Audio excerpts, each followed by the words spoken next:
Falcons of Narabedla by Marion Zimmer. Chapter 1. Voltage from Nowhere. Somewhere on the crags above us I heard a big bird scream. I turned to Andy, knee-deep in the icy stream beside me. "There's your eagle. Probably smells that cougar I shot yesterday." I started to reel in my line, knowing what my brother's next move would be.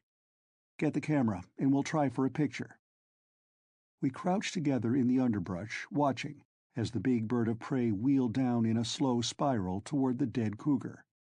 Andy was trembling with excitement, the camera poised against his chest, his eyes glued in the image finder. "Golly," he whispered, almost prayerfully. 6-foot wingspread, maybe more." The bird screamed again, warily, head cocked into the wind. We were to leeward. The scent of the carrion masked our enemy's smell from him. The eagle failed to scent or to see us, swooping down and dropping on the cougar's head. Andy's camera clicked twice. The eagle thrust in its beak. A red-hot wire flared in my brain. The bird! The bird! I leaped out of cover, running swiftly across the 10-foot clearing that separated us from the attacking eagle, my hand tugging automatically at the hunting knife in my belt.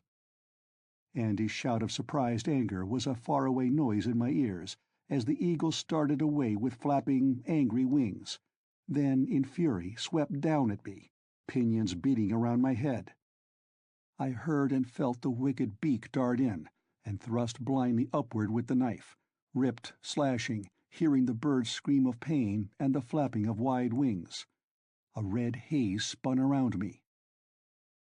Then the screaming eagle was gone, and Andy's angry grip was on my shoulder, shaking me roughly. His voice, furious and frightened, was hardly recognizable. "Mike! Mike, you darned idiot! Are you all right? You must be crazy!" I blinked, rubbing my hand across my eyes. The hand came away wet. I was standing in the clearing, the knife in my hand red with blood. Bird blood. I heard myself ask, stupidly, "What happened?" My brother's face came clear out of the thickness in my mind, scowling wrathfully. "You tell me what happened. Mike, what in the devil were you thinking about? You told me yourself that an eagle will attack a man if he's bothered. I had him square in the camera when you jumped out of there like a bat out of a belfry and went for the eagle with your knife. You must be clean crazy." I let the knife drop out of my hand. "Yeah," I said heavily. "Yeah, I guess I spoiled your picture, Andy. I'm sorry. I didn't—" My voice trailed off, helpless. The boy's hand was still on my shoulder. He let it drop and knelt in the grass, groping there for his camera. "That's all right, Mike," he said in a dead voice. "You scared the daylights out of me, that's all." He stood up swiftly, looking straight into my face. "Darn it, Mike, you've been acting crazy for a week. I don't mind the blamed camera, but when you start going for eagles with your bare hands—" Abruptly he flung the camera away, turned and began to run down the slope in the direction of the cabin. I took a step to follow, then stopped, bending to retrieve the broken pieces of Andy's cherished camera. The kid must have hit the eagle with it. Lucky thing for me. An eagle can be a mean bird. But why in the living hell had I done a thing like that? I'd warned Andy time and time again to stay clear of the big birds. Now that the urgency of action had deserted me, I felt stupid and a little lightheaded. I didn't wonder Andy thought I was crazy. I thought so myself more than half the time. I stowed the broken camera in my tackle box, mentally promising Andy a better one. Hunted up the abandoned lines and poles, carefully stowed them, cleaned our day's catch. It was dark before I started for the cabin. I could hear the hum of the electro-dynamo I'd rigged up and see the electric light across the dusk of the Sierras. A smell of bacon greeted me as I crossed into the glare of the unshielded bulb. Andy was standing at the cook stove, his back stubbornly to me. He did not turn. "Andy," I said. "It's okay, Mike. Sit down and eat your supper. I didn't wait for the fish. Andy, I'll get you another camera. I said it's okay. Now damn it, eat. He didn't speak again for a long time, but as I stretched back for a second mug of coffee, he got up and began to walk around the room restlessly.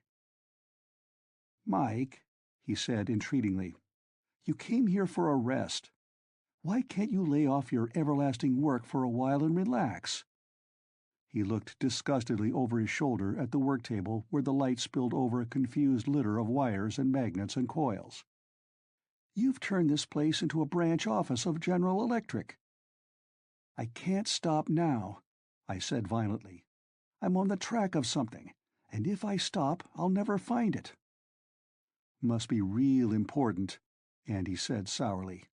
If it makes you act like bughouse bait. I shrugged without answering. We'd been over that before. I'd known it when they threw me out of the government lab, just after the big blow-up. I thought angrily, I'm heading for another one, but I don't care. Sit down, Andy, I told him. You don't know what happened down there. Now that the war's over, it's no military secret, and I'll tell you what happened. I paused, swallowing down the coffee, not knowing that it scalded my mouth. That is, I will if I can. 6 months before they settled the war in Korea, I was working in a government radio lab on some new communications equipment. Since I never finished it, there's no point in going into details. It's enough to say it would have made radar as obsolete as the stagecoach. I'd built a special supersonic condenser, and had had trouble with a set of magnetic coils that wouldn't wind properly. When the thing blew up, I hadn't had any sleep for 3 nights, but that wasn't the reason. I was normal then, just another communications man, intent on radio and this new equipment and without any of the crazy, impractical notions that had lost me my job later. They called it overwork, but I knew they thought the explosion had disturbed my brain. I didn't blame them. I would have liked to think so. It started one day in the lab, with a shadow on the sun and an elusive short circuit that gave me shock after shock until I was jittery. By the time I had it fixed, the oscillator had gone out of control. I got a series of low-frequency waves that were like nothing I'd ever seen before. Then there was something like a voice speaking out of a very old, jerry-built amateur radio set. Except that there wasn't a receiver in the lab, and no one else had heard it. I wasn't sure myself, because right then every instrument in the place went haywire, and 5 minutes later part of the ceiling hit the floor and the floor went up through the roof. They found me, they say, lying half-crushed under a beam, and I woke up 18 hours later in a hospital with 4 cracked ribs, and a feeling as if I'd had a lot of voltage poured into me. It went in the report that I'd been struck by lightning. It took me a long time to get well. The ribs healed fast, faster than the doctor liked. I didn't mind the hospital part, except that I couldn't walk without shaking, or light a cigarette without burning myself for months. The thing I minded was what I remembered before I woke up. Delirium. That was what they told me. But the kind and type of scars on my body didn't ring true. Electricity, even freak lightning, doesn't make that kind of burns. And my corner of the world doesn't make a habit of branding people. Not before I could show the scars to anybody outside the hospital, they were gone. Not healed, just gone. I remembered the look on the medic's face when I showed him the place where the scars had been. He didn't think I was crazy. He thought he was. I knew the lab hadn't been struck by lightning. The Major knew it too. I found that out the day I reported back to work. All the time we talked, his big pen moved in stubby circles across the page of his logbook, and he talked without raising his head to look at me. I know all that, Ken Scott. No electrical storms reported in the vicinity. No radio disturbance within 1,000 miles. But, his jaw grew stubborn, the lab was wrecked and you were hurt. We've got to have something for the record. I could understand all that. What I resented was the way they treated me after I went back to work. They transferred me to another division and another line of work. They turned down my request to follow up those non-typical waves. My private notes were ripped out of my notebook while I was at lunch, and I never saw them again. And as soon as they could, they shipped me to Fairbanks, Alaska, and that was the end of that. The Major told me all I needed to know, the day before I took the plane to Alaska. His scowl said more than his words, and they said plenty. I'd let it alone, Kenscott. No sense stirring up more trouble. We can't bother with side alleys anyhow. Next time you monkey with it, you might get your head blown off, not just a dose of stray voltage out of the blue. We've done everything but stand on our heads trying to find out where that spare energy came from and where it went. But we've marked that whole line of research closed, Kenscott. If I were you, I'd keep my mouth shut about it. It wasn't a message from Mars, I suggested, unsmiling, and he didn't think that was funny either. But there was relief on his face as I left the office and went to clean out my drawer. I got along all right in Alaska for a while, but I wasn't the same. The armistice had hardly been signed when they sent me back to the States with a recommendation of overwork. I tried to explain it to Andy. They said I needed a rest. Maybe so. The shock did something funny to me. Tore me open, like the electric shock treatment they give catatonic patients. I know a lot of things I never learned. Ordinary radio work doesn't mean anything to me anymore. It doesn't make sense. When people out west were talking about flying saucers or whatever they were, and when they talked about weather disturbances after the atomic tests, things did make sense for a while. And when we came down here... I paused, trying to fit confused impressions together. He wasn't going to believe me anyhow, but I wanted him to. A tree slapped against the cabin window. I jumped. It started up again the day we came up in the mountains. Energy out of nowhere, following me around. It can't knock me out. Have you noticed I let you turn the lights on and off?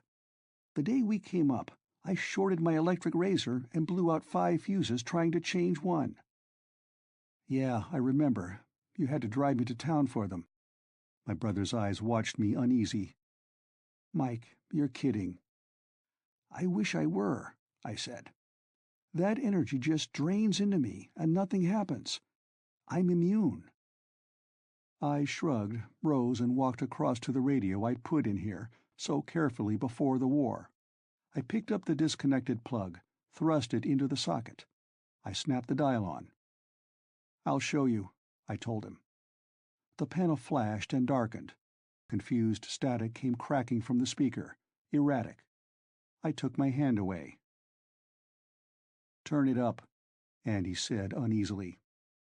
My hand twiddled the dial. It's already up. Try another station, the kid insisted stubbornly. I pushed all the buttons in succession. The static crackled and buzzed. The panel light flickered on and off in little cryptic flashes. I sighed. And reception was perfect at noon, I told him. You were listening to the news. I took my hand away again. I don't want to blow the thing up. Andy came over and switched the button back on. The little panel light glowed steadily, and the mellow voice of Milton Cross filled the room. Now conduct the Boston Philharmonic Orchestra in the Fifth or Fate Symphony of Ludwig van Beethoven. The noise of mixed applause, and then the majestic chords of the symphony, thundering through the rooms of the cabin. Ta-da-da-dum, ta-da-da-dum. My brother stared at me as racing woodwinds caught up with the brasses. There was nothing wrong with the radio. Mike, what did you do to it? I wish I knew, I told him. Reaching, I touched the volume button again. Beethoven died in a muttering static like 1,000 drums. I swore, and Andy sucked in his breath between his teeth, edging warily backward. He touched the dials again. Once more the smoothness of the Fate Symphony rolled out and swallowed us. I shivered. You'd better let it alone, Andy said shakily. The kid turned in early, but I stayed in the main room, smoking restlessly and wishing I could get a drink without driving 80 miles over bad mountain roads. Neither of us had thought to turn off the radio. It was moaning out some interminable throbbing jazz. I turned over my notes, restlessly, not really seeing them. Once Andy's voice came sleepily from the alcove. "Going to read all night, Mike?" "If I feel like it," I said tersely, and began walking up and down again. "Michael, for the love of God, stop it and let me get some sleep," Andy exploded, and I sank down in the chair again. "Sorry, Andy." Where had the intangible part of me been, those 18 hours when I first lay crushed under a fallen beam, then under morphine in the hospital? Where had those scars come from? More important, what had made a radio lab blow up in the first place? Electricity sets fires. It shocks men into insensibility or death. It doesn't explode. Radio waves are in themselves harmless. Most important of all, what maniac freak of lightning was I carrying in my body that made me immune to electrical current? I hadn't told Andy about the time I'd deliberately grounded the electric dynamo in the cellar and taken the whole voltage in my body. I was still alive. It would have been a hell of a way to commit suicide, but I hadn't. I swore, slamming down the window. I was going to bed. Andy was right. Either I was crazy, or there was something wrong. In any case, sitting here wouldn't help. If it didn't let up, I'd take the first train home and see a good electrician, or a psychiatrist. But right now, I was going to hit the sack. My hand went out automatically and switched the light off. Damn, I thought incredulously. I'd shorted the dynamo again. The radio stopped as if the whole orchestra had dropped dead. Every light in the cabin winked softly out, but my hand on the switch crackled with a phosphorescent glow as the entire house current poured into my body. I tingled with a weird shock. I heard my own teeth chattering. And something snapped wide open in my brain. I heard, suddenly, an excited voice shouting, "Rhys! Rhys! That is the man!" Chapter 2. Rainbow City. "You are mad," said the man with the tired voice. I was drifting. I was swaying, bodiless, over a huge abyss of caverned space, chasmed, immense, limitless. Vaguely, through a sleeping distance, I heard two voices. This one was old and very tired. "You are mad. They will know. Narayan will know." "Narayan is a fool," said the second voice. "Narayan is the dreamer," the tired voice said. "He is the dreamer, and where the dreamer walks, he will know. But have it your way. I am very old, and it does not matter. I give you this power freely, to spare you. But Gamin—" "Gamin," the second voice stopped. After a long time, "You are old and a fool, Rhys," it said. "What is Gamin to me?" Bodiless, blind, I drifted and swayed and swung in the sound of the voices. The humming, like a million high-tension wires, sang around me, and I felt myself cradled in the pull of a great magnet that held me suspended surely on nothingness and drew me down into the field of some force beneath. Far below me the voices faded. I swung free, fell, plunged downward in sickening motion, head over heels, into the abyss. My feet struck hard flooring. I wrenched back to consciousness with a jolt. Winds blew coldly in my face. The cabin walls had been flung back to the high-lying stars. I was standing at a barred window at the very pinnacle of a tall tower, in the lap of a weird blueness that arched flickeringly in the night. I caught a glimpse of a startled face, a lean, tired old face beneath a peaked hood, in the moment before my knees gave way and I fell, striking my head against the bars of the window. I was lying on a narrow, high bed in a room filled with doors and bars. I could see the edge of a carved mirror set in a frame, and the top of a chest of some kind.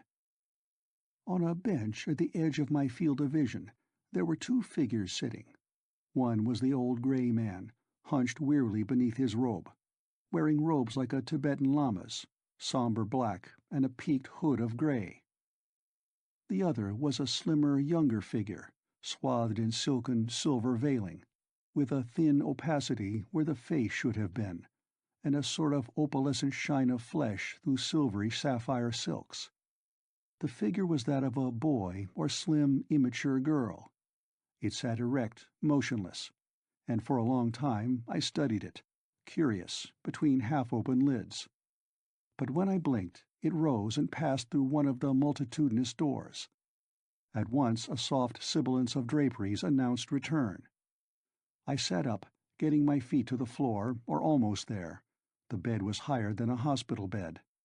The blue robe held a handled mug, like a baby's drinking cup, at me. I took it in my hand, hesitated.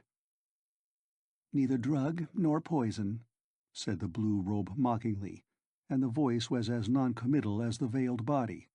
A sexless voice, soft alto, a woman's or a boy's. "Drink, and be glad it is none of Karamy's brewing." I tasted the liquid in the mug. It had an indeterminate greenish look and a faint pungent taste I could not identify, although it reminded me variously of anise and garlic. It seemed to remove the last traces of shock. I handed the cup back empty and looked sharply at the old man in the llama costume. "You're Reese?" I said. "Where in hell have I gotten to?" At least that's what I meant to say. Imagine my surprise when I found myself asking, in a language I'd never heard but understood perfectly, "To which of the domains of Xandru have I been consigned now?" At the same moment I became conscious of what I was wearing. It seemed to be an old-fashioned nightshirt, chopped off at the loins, deep crimson in color. Red flannels yet, I thought with a gulp of dismay. I checked my impulse to get out of bed. Who could act sane in a red nightshirt? "You might have the decency to explain where I am," I said, "if you know." The tiredness seemed part of Reese's voice. "Adric," he said wearily, "try to remember." He shrugged his lean shoulders. "You are in your own tower, and you have been under restraint again. I am sorry." His voice sounded futile. I felt prickling shivers run down my backbone. In spite of the weird surroundings, the phrase "under restraint" had struck home. I was a lunatic in an asylum. The blue-robed one cut in that smooth, sexless, faint sarcastic voice. "While Karamy holds the amnesia ray, Reese, you will be explaining it to him a dozen times a cycle. He will never be of use to us again. This time Karamy won. Edric, try to remember. You were at home in Narabedla." I shook my head. Nightshirt or no nightshirt, I'd face this on my feet. I walked to Reese, put my clenched hands on his shoulders. "Explain this. Who am I supposed to be? You called me Adric. I'm no more Adric than you are." "Adric, you are not amusing." The blue robe's voice was edged with anger. "Use what intelligence you have left. You have had enough Sherrig antidote to cure a Tharl. Now, who are you?" The words were meaningless. I stared, trapped. I clung to hold on to identity. "Adric," I said, bewildered. That was my name. Was it? Wasn't it? No. I was Mike Kenscott. Hang on to that. 2 and 2 are 4. The circumference equals the radius squared times pi. 4 rulls is the chemming of a twilp. Stop that. Mike Kenscott. Summer, 1954. Army serial number 13-48746. Karamy. I cradled my bursting head in my hands. "I'm crazy. Or you are. Or we're both sane, and this monkey business is all real." "It is real," said Reese, compassion in his tired face. "He has been very far on the time ellipse, Gamine. Adric, try to understand. This was Karamy's work. She sent you out on a timeline, far, very far into the past, into a time when the Earth was different. She hoped you would come back changed, or mad." His eyes brooded. "I think she succeeded. Gamine, I have long outstayed my leave. I must return to my own tower, or die. Will you explain?" "I will." A hint of emotion flickered in the voice of Gamine. "Go, Master." Reese left the room, through one of the doors. Gamine turned impatiently to me again. "We waste time this way. Fool, look at yourself." I strode to a mirror that lined one of the doors. Above the crimson nightshirt I saw a face. Not my own. The sight rocked my mind. Out of the mirror a man's face looked anxiously. A face eagle-thin, darkly mustached, with sharp green eyes. The body belonging to the face that was not mine was lean and long and strongly muscled, and not quite human. I squeezed my eyes shut. This couldn't be. I opened my eyes. The man in the red nightshirt I was wearing was still reflected there. I turned my back on the mirror, walking to one of the barred windows to look down on the familiar outline of the Sierra Madre, about 100 miles away. I couldn't have been mistaken. I knew that ridge of mountains. But between me and the mountains lay a thickly forested expanse of land which looked like no scenery I had ever seen in my life. I was standing near the pinnacle of a high tower. I dimly saw the curve of another, just out of my line of vision. The whole landscape was bathed in a curiously pinkish light. Through an overcast sky I could just make out, dimly, the shadowy disk of a watery red sun. Then— no, I wasn't dreaming, I really did see it. Beyond it, a second sun. Blue-white, shining brilliantly, pallid through the clouds, but brighter than any sunlight I had ever seen. It was proof enough for me. I turned desperately to Gamine behind me. "Where have I gotten to? When am I? 2 suns? Those mountains?" The change in Gamine's voice was swift. The veiled face lifted questioningly to mine. What I had thought a veil was not that. It seemed to be more like a shimmering screen wrapped around the features, so that Gamine was faceless, an invisible person with substance but no apprehensible characteristics. Yes, it was like that, as if there was an invisible person wearing the curious silken draperies. But the invisible flesh was solid enough. Hands like cold steel gripped my shoulders. "You have been back? Back to the days before the second sun? Adric, tell me, did Earth truly have but one sun?" "Wait," I begged. "You mean I've traveled in time?" The exultation faded from Gamine's voice imperceptibly. "Never mind. It is improbable in any case. No, Adric, not really traveling.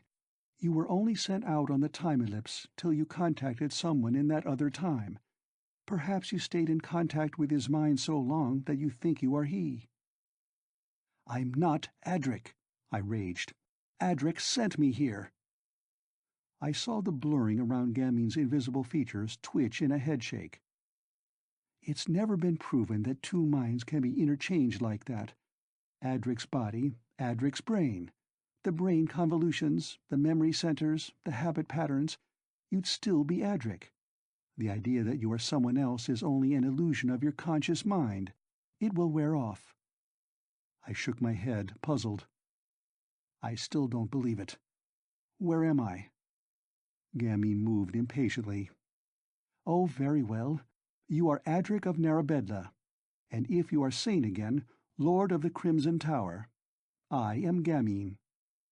The swathed shoulders moved a little. "You don't remember?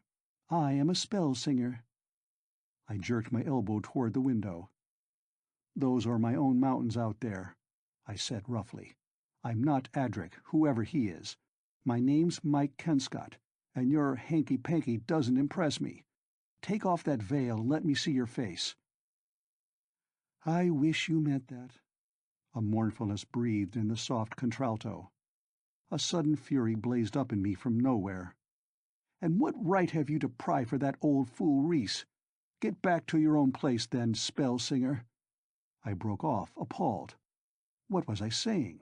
Worse, what did I mean by it? Gamine turned. The sexless voice was coldly amused. Adric spoke then. "Whoever sits in the seat of your soul, you are the same, and past redemption." The robes whispered sibilantly on the floor as Gamine moved to the door. "Caramy is welcome to her slave." The door slammed. Left alone, I flung myself down on the high bed, stubbornly concentrating on Mike Kenschott, shutting out the vague, blurred mystery in my mind that was Adric impinging on my consciousness. I was not Adric. I would not be.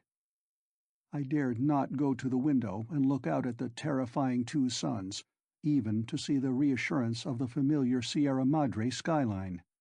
A homesick terror was hurting in me. But persistently the Adric memories came, a guilty feeling of a shirked duty, and a frightened face. A real face, not a blurred nothingness, beneath Gamine's blue veils. Memories of strange hunts and a big bird on the pommel of a high saddle. A bird hooded like a falcon, in crimson. Consciousness of dress made me remember the nightshirt I still wore. Moving swiftly, without conscious thought, I went to a door and slid it open, pulled out some garments and dressed in them. Every garment in the closet was the same color, deep-hued crimson. I glanced in the mirror, and a phrase Gamine had used broke the surface of my mind like a leaping fish. Lord of the Crimson Tower. Well, I looked it. There had been knives and swords in the closet. I took out one to look at it, and before I realized what I was doing, I had belted it across my hip. I stared, decided to let it remain. It looked all right with the rest of the costume. It felt right, too. Another door folded back noiselessly, and a man stood looking at me. He was young, and would have been handsome in an effeminate way if his face had not been so arrogant. Lean, somehow cat-like, it was easy to determine that he was akin to Adric, or me, even before the automatic habit of memory fitted name and identity to him. "Everin," I said warily.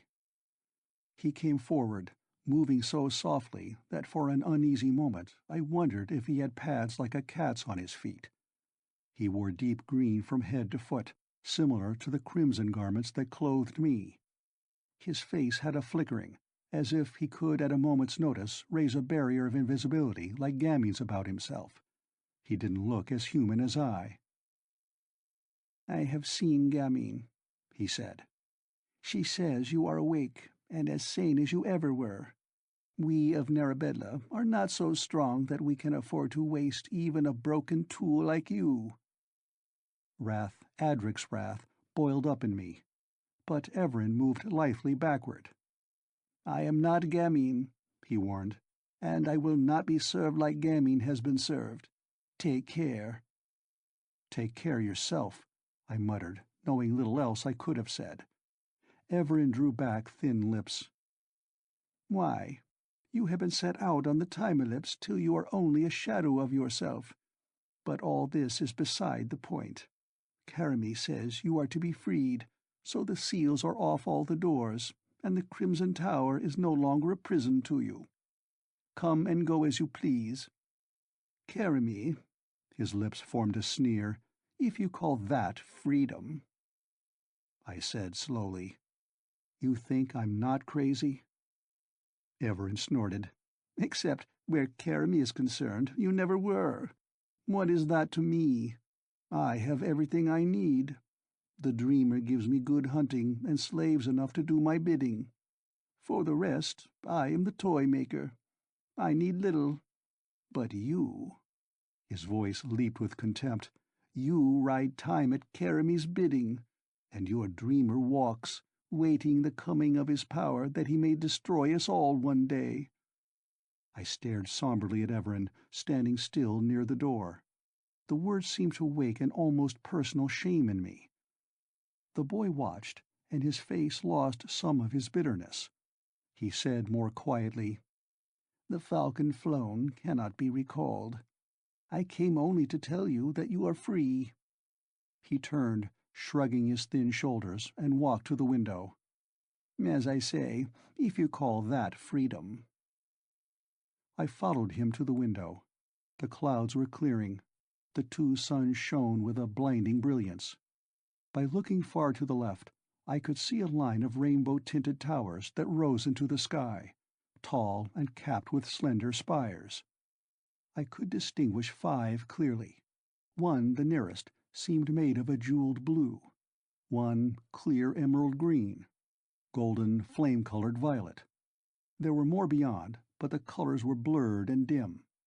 They made a semicircle about a wooded park. Beyond them, the familiar skyline of the mountain tugged old memories in my brain. The sun swung high in a sky that held no tint of blue, that was as clear and colorless as ice. Abruptly, I turned my back on it all. Evelyn murmured, "Narabedla, last of the Rainbow Cities. Adric, how long now?" I did not answer. "Karami wants me?" Everin's laugh was only a soundless shaking of his thin shoulders. "Karami can wait. Better for you if she waited forever. Come along with me, or Gammon will be back. You don't want to see Gammon, do you?" He sounded anxious. I shook my head. Emphatically, I did not want to see that insidious spook again. "No. Why should I?" Evelyn looked relieved. "Come along, then. If I know Gamine, you're pretty well muddled. Amnesiac. I'll explain. After all," his voice mocked, "you are my brother." He thrust open the door and motioned me through. Instinctively I drew back, gesturing him to lead the way. He laughed soundlessly and went, and I followed, letting it slide shut behind me. We went downstairs and more stairs. I walked at Everin's side, one part of me wondering why I was not more panicky. I was a stranger in a world gone insane, yet I had that outrageous calmness with which men do fantastic things in a dream. I was simply taking one step after another, knowing what to do with that part of me that was Adric. Gamine had spoken of habit patterns, the convolutions of the brain. I had Adric's body. Only a superficial me, an outer ego, was still a strange, muddled Mike Kenscott. The subconscious Adric was guiding me. I let him ride. I felt it would be wise to be very much Adric around Everin. We stepped into an elevator shaft which went down, curved around corners with a speed that threw me against the wall, then began slowly to rise. I had long since lost all sense of direction. Abruptly, the door of the shaft opened, and we began to walk along a long, brilliantly illuminated passage. From somewhere we heard singing, a voice somewhere in the range of a trained boy's voice or a woman's mature contralto. Gamine's voice. I could make no sense of the words, but Everin halted to listen, swearing in a whisper. I thought the faraway voice sang my name and Everin's, but I could not tell. "What is it, Everin?" He gave a short exclamation, the sense of which was lost on me. "Come along," he said irritably. "It is only the spell singer, singing old Rhys back to sleep. You waked him this time, did you not? I wonder Gamine permitted it. He is very near his last sleep, old Rhys. I think you will send him there soon." Without giving me a chance to answer, and for that matter I had no answer ready, he pulled me aside between recessed walls, and again the shaft in which we stood began to ride. Eventually we stepped into a room at the top of another tower, a room lavishly, even garishly furnished. Everin flung himself carelessly on a divan embroidered in silk and purple, and gestured me to follow his example. "Well, now tell me, where in time has Karami sent you now?" "Karami?" I asked tentatively. Everin's raucous laugh rang out again. He said with seeming irrelevance, but with an odd air of confiding, "My one demand of the dreamer is freedom from that witch's spells. Some day I shall fashion a toy for her. I am not the toy-maker of Narabedla for nothing. I demand little enough of the dreamers, Xandru knows. I do not like to pay their price, but Karami does not care what she pays. So," he made a spreading movement of his hands, "she has power over everyone except me. Yes, assuredly, I must make her a toy. She sent you out on the time ellipse. I wonder who brought you back." I shook my head. "I've been out of my body too long. I can't remember much." "You remember me," Everin said. "I wonder why she left you that. Karami's amnesia rays took the rest of your memory. She never trusted me that far before." But I caught the crafty look in his face. I knew only this about Everin. Karami was right not to trust him. I said, "I only remember your name, nothing more." Because Everin, I knew, was never 10 minutes the same. He would profess friendship and mean friendship. 10 minutes later, still in friendship, he would flay the skin from my body and count it only an exquisite joke. I did not like those perverted and subtle eyes. He seemed to read my thought. "Good, we will be strangers. Brothers are too—" He let the word trail off unfinished. "What have you forgotten?" Could I trust him with my terrible puzzlement? How much could I, as Adric, and I must be Adric to him, get along without knowing? What was even more to the point, how many questions could I dare ask without betraying my own helplessness? I compromised. "What are the dreamers?" That had been the wrong question. "Xandru. Adric, you have been far indeed. You must have been back before the cataclysm. Well, our forefathers, after the cataclysm, ruled this planet and built the Rainbow Cities. That was before the compact that killed machines. Some people say the dreamers were born from the dead machines." He began to pace the floor restlessly. "They were men, once," he said. "They are born from men and women. Mendel knows what caused them. But 1 in every 10 million men is such a freak, a dreamer. Some say they came out of the cataclysm. Some say they are the souls of the dead machines. They are human and not human. They were telepaths. They could control everything, things, minds, people. They could throw illusions around things and men. They contested our rules." He sat down. His voice became brooding, quiet. "One of us, here in Rainbow City, a dozen generations ago, found a way to bind the dreamers," he said. "We could not kill them. They were deathless, normally. But we could bind them in sleep. As they slept, under a forced stasis, we could make them give up their powers to us, so that we controlled the things they controlled. For a price." There was a glimpse of horror behind his eyes. "You know the price. It is high." I kept silent. I wanted Everin to go on. He shivered a little, shook his head, and the horror vanished. "So each of us has a dreamer of his own who can grant him power to do as he wills. And after years and years, as the dreamers grow old, they grow mortal. They can be killed. And fewer are born now, fewer to each generation. As they grow older and weaker, it is safe to let them wake, but never too strongly or too long." He laughed bitterly. A fury came from nowhere into his face. "And you loosed a dreamer!" he cried. "A dreamer with all his power hardly come upon him. He is harmless as yet, but he wakes, and he walks, and one day the power will come upon him, and he will destroy us all." Everin's thin features were drawn with despair, not arrogant now, but full of suffering. "A dreamer," he sighed. "A dreamer, and you have been made one with him already. Can you see now why we do not trust you, brother?" Without answering, I rose and went to the window. This window did not look on the neat little park, but on a vast tract of wild country. Far away, curious trails of smoke spiraled up into the sunlight, and a wispy fog lay in the bottomlands. "Down there," said Everin in a low voice.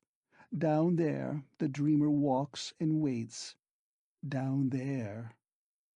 But I did not hear the rest, for my mind completed it. Down there, down there is my lost memory. Down there was my life. Somewhere down there I had left my soul. Chapter 3. Flowers of Danger. I turned my back on the window. "Reese is a dreamer," I said with slow certainty. "What is gamine?" Everin nodded slowly, ignoring the question. "Reese is a dreamer, yes. He is old, so old he is almost mortal now. So he wakes, and he too walks. But he was one of us once, the only dreamer ever born within the Rainbow City. His loyalty is double, but he will never harm Narabedla, because he is of our blood." Everin cleared his throat. "So Gamine takes what knowledge can be had from his old mind, and does not pay." "Who is Gamine?" I asked again. Everin still hesitated. "Keremy hates Gamine," he said after minutes. "So no man sees Gamine's face. I would not ask too many questions, unless you ask them of Keremy." A smile flickered on the mobile features. "Ask Keremy," he said gleefully. "She will tell." "She will?" I said stupidly, because I could think of nothing else to say. Everin's grin was delicately malicious. "Oh, I am sure of that. Keremy is quick to strike.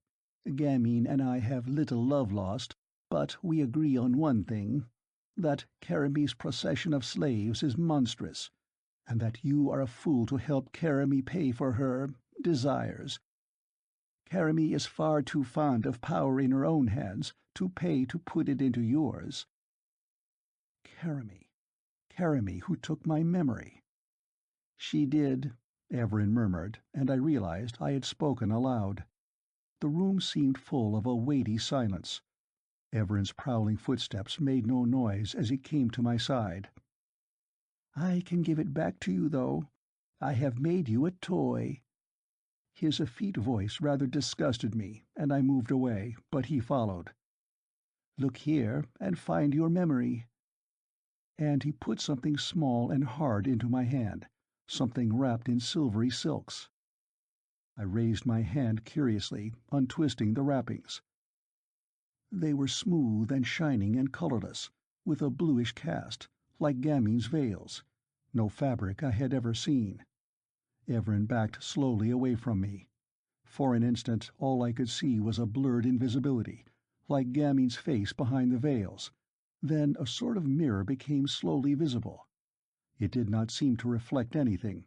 Rather, it was a coldly shining surface, cloudy, glittering from within. I bent to examine the pattern of the shadows that moved on the surface. There was a curious pull from the mirror, a cold that crept sluggishly from my hand, a familiar, soothing cold. As if drawn by a magnet, my eyes bent closer. Recognition crashed in my mind. Everin and his gilt deadly toys. I dashed the colorless thing to the floor, giving it a savage kick. The blurred invisibility wavered. I caught a glimpse of a tiny jeweled mechanism before it sprang back to gray ice again. Everin had backed halfway across the room. I leaped at him, collaring the dandy and wrenching him close. "I've got a good mind to tie the thing across your throat," I grated. Everin's lip twisted up. Suddenly his whole face melted in a blurry invisibility, and I felt his whole substance evaporate from between my hands. He writhed like smoke, and I leaped backward just as he materialized, whole and deadly, too close. "I am always guarded," he jerked out at me. "I might have known." He stooped, reaching for the fallen toy. I kicked the little mirror out of his reach, bent to retrieve it. "I'll keep this," I said, and wadding the insulated silk around it, I thrust it into a pocket. Everin's eyes glared at me helplessly. "You'll stay solid for a while now," I jeered. "Toymaker. Damned freak." I stormed out of the room, leaving him rubbing his bruised shoulder. Now that Adric was back in control, I had no trouble discovering where I wanted to go. Some blind instinct led me through the maze of elevators and staircases. I stepped into servants' quarters, kitchens, a room full of buzzing machinery I dismissed with a glance of familiarity. And finally found myself in the open, the semicircle of rainbow towers around me. Overhead the suns, red and white, sent a curious, double-shadowed light downward through the neatly trimmed trees. A little day moon, smaller than any moon I had known, peeped, a curious crescent, over the edge of a mountain. The grass under my feet was just grass, but the brightly tinted flowers in mathematically regular beds were strange to me. Paths, bordered by narrow ditches to keep the pedestrian off the flowers, wandered in and out of this strange pleasaunce. I accepted all this without conscious thought, but some unconscious scrap of memory gave me a vague practical reason for the ditches. I carefully avoided them. Faint shrill music tugged siren-like at my ears, wordless like gamines crooning. Staring, I realized that the flowers themselves sang. The singing flowers of Karamy's garden. I remembered their lotus song. A song of welcome or of danger. I was not alone in the garden. Men, kilted and belted in the same gaudy red and gold as the flowers, passed and repassed restlessly, unquiet as chained flames. For a moment, the old vanity turned uppermost in my mind. For all her slaves, all her lovers, Karamy paid tribute to the Lord of the Crimson Tower. Paid, would continue to pay. The men passed me, silent. They were sworded, but their swords were blunt, like children's toys. They were a regiment of corpses, of zombies. Their salutes as I passed were jerky, mechanical. A high note sang suddenly in the flowers. I felt, not heard, their empty parading cease. In a weird ballet they ranged themselves into blind lines that filed away nowhere, toy soldiers all alike. And between the backs of the toy soldiers and the patterned, painted flowers, I saw a man running.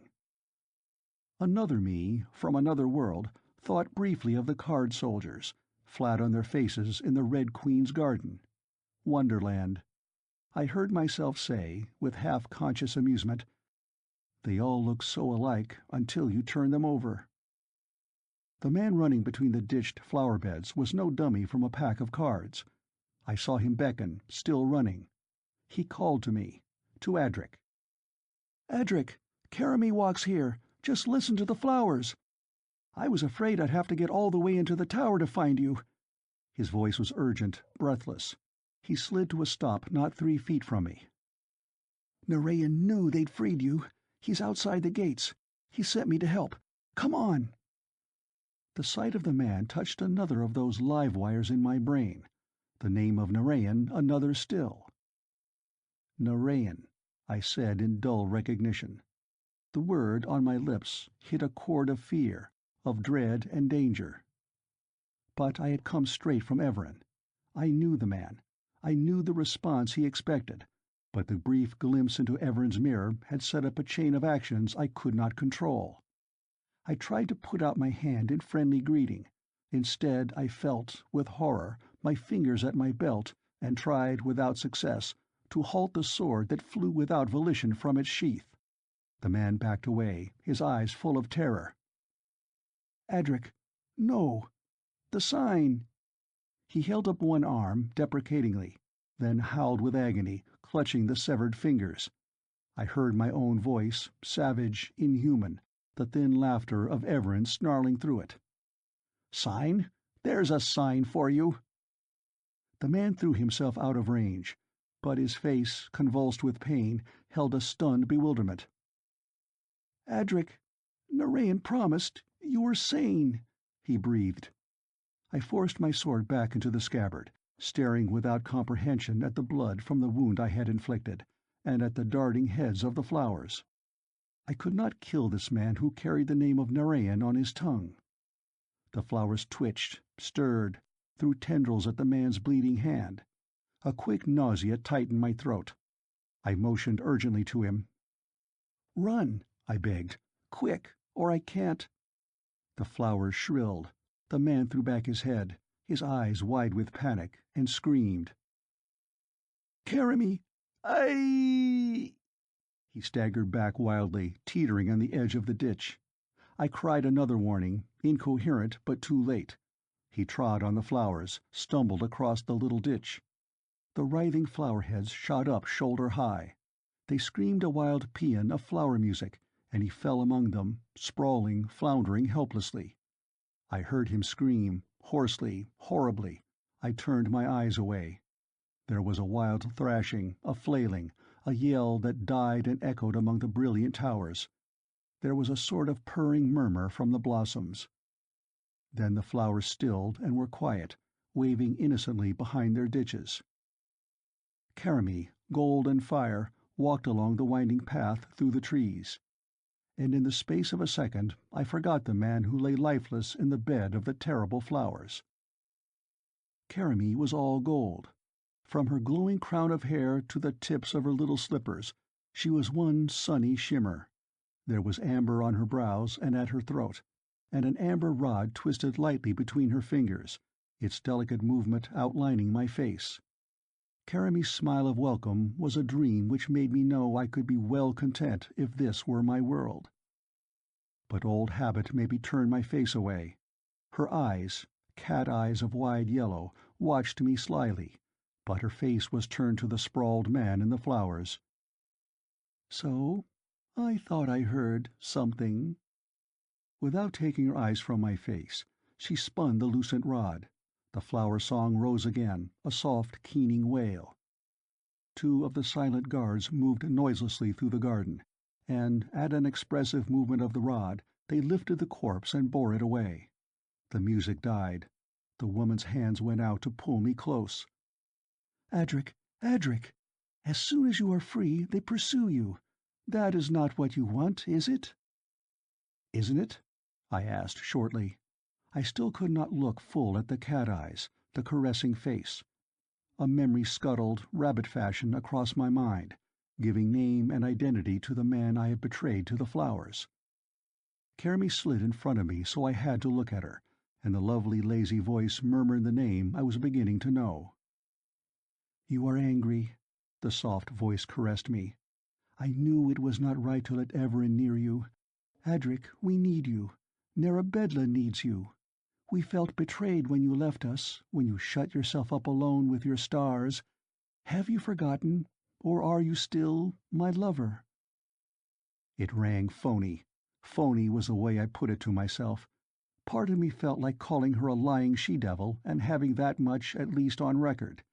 But I was fast acquiring a double cunning. The animal cunning of Adric's old habit, and a desperate, trapped cunning of my own, born of a desperate fear of this unfamiliar world. There was nothing I could do except ride on the surface and let my hunches take me where they would. Karamie was very soft and sweet and something more than lovely in my arms, and I held her crushingly close while I struggled with a memory. Who was Karamie? Who and what was I? Karamie dropped her arms.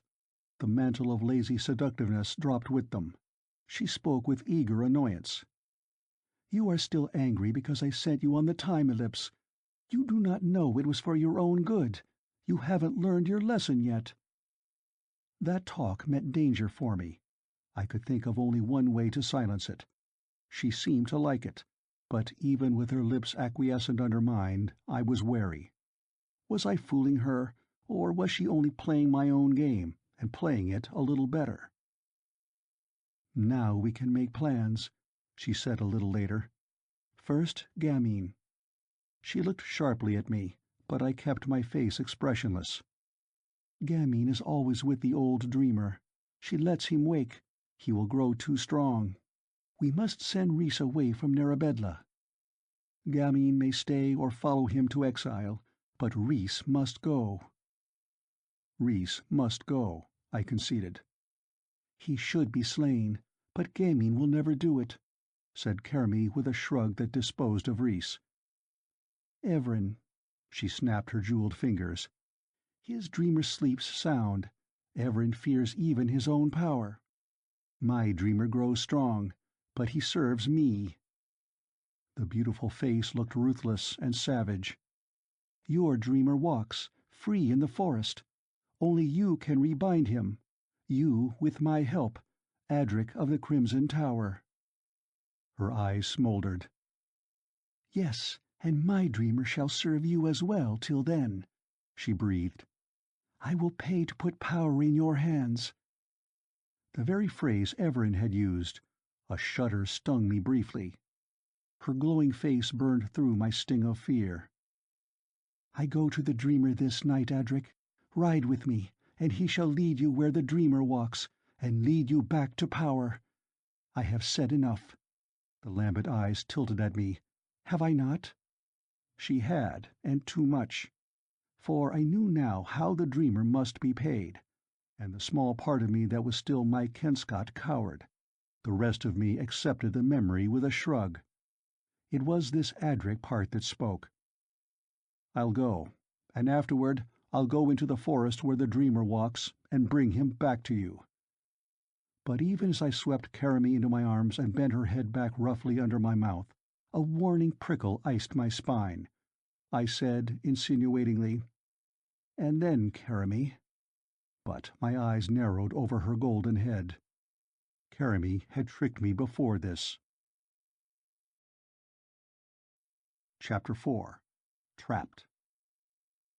Afterward, when I had found my way back to the Crimson Tower, I searched for hours for something that might give a clue to Adric's mystifying past.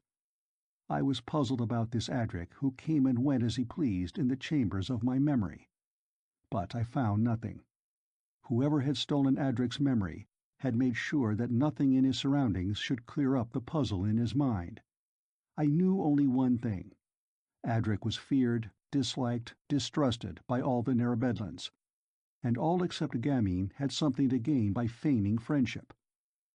I could not decide whether Kermie's attitude was love that pretended contempt to mold Adric or me to her will, or contempt that pretended love for the same reason. And although habit found affection for Everen, I could not trust him long. Trust a cyclone sooner than that half-mad effeminate. The name, Narayan, stuck burr-like in my mind. Friend or enemy? I sat at the barred window of Adric's high room, trying to force memory from the alien mind in which I was prisoner. And whether it was sheer effort of will, or the result of the fragmentary look in Everen's mirror, or whether, as Gamine insisted, I was really Adric and Mike Kenscott was a mere superficial illusion of my conscious mind, memory did begin to pulse back.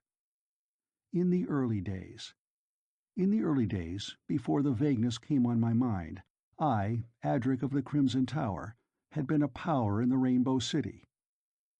The memories of that time were not the kind Mike Kenscott would have cared to own, but I, as Adric, found them vastly pleasing. Unlike Gamine, who loved only knowledge, or Everen, who toyed with pleasure and trickery, I had wanted power. I had it, unlimited, from a dreamer who stirred only vaguely in sleep. Half the known portions of this world had known the Crimson Tower as Lord. And Kermie. Some memories were triumphant. Some were humorous in Adric's cynical mind. Some were terrible beyond guessing, for Adric had not counted cost, and even he shuddered from the price the dreamer had exacted. Then, to this willful and wild man, something had happened. I had no idea what. Kermie had reached that far back and blurred, though not entirely erased, my memory. It had something to do with a blond boy's face, lifted in credulous terror, or joy, and a fleeing form, veiled, that retreated down the long corridor of my mind, averting its face as I followed. Whatever had happened, it had come when Adric was sick with blood and horror, when he was surfeited, even if momentarily, with conquest, and sickened at the price the dreamer extorted. The power, forced through the mind of the dreamer, called for energy, kinetic energy, available from one source and one only. Adric had fed the dreamer with that power, for a while. One day, as a whim, I had redeemed a young woman slave. Then the vagueness came and choked me. I might think, I might burst my brain, but so far and no farther my memories would carry me. I could not force memory of that chain of events. But after that, Adric's reign had collapsed like the unstable arch it had been. His army scattered, and he had shut himself up or been imprisoned in his tower. His memories had been stolen, and he had gone, or been sent, spinning along a timeline forward, or perhaps back, until somewhere in the abyss of time he touched Mike Kenscott. It had been then, perhaps, that Adric had escaped. He had reached, drawn Mike Kenscott back, and switched the two. It was a perfect escape from a life Adric had come to hate. But I was Adric. There was an explanation for that, too. The physical body could not make the transit in time. I had Adric's body, the convolutions of his brain, the synaptic links of habit, his memory banks. Only the ego, the superimposed pattern of the conscious identity, insisted I was Mike Kenscott. In Adric's body, the old patterns ruled, and to all intents and purposes, I was Adric. And back in my own time, I thought Adric was living in my body, living Mike Kenscott's life, going through the motions, with only the same queer lapses I was making here. And after a while, even these would stop. I was wholly trapped. Here, living Adric's life, the part of me that was Adric would grow stronger and stronger, till he unseated the other identity wholly. And he in my body? Andy, I thought with a wild, swift fear, what will he do to Andy? Nothing. He could not hurt Andy, not in my pattern, any more than I could hate Everin. Or could he? I had to get back. God, I had to get back. When the white sun had set and the red sun glowed a darkening ember across the Sierra, a summons came, brought by one of Karamy's toy soldier cohorts. I dressed, in crimson again, for there was no other clothing anywhere, and followed the voiceless sentry down through a labyrinth of elevators, finally emerging into a long corridor. I strode down it, hearing my own steps echo.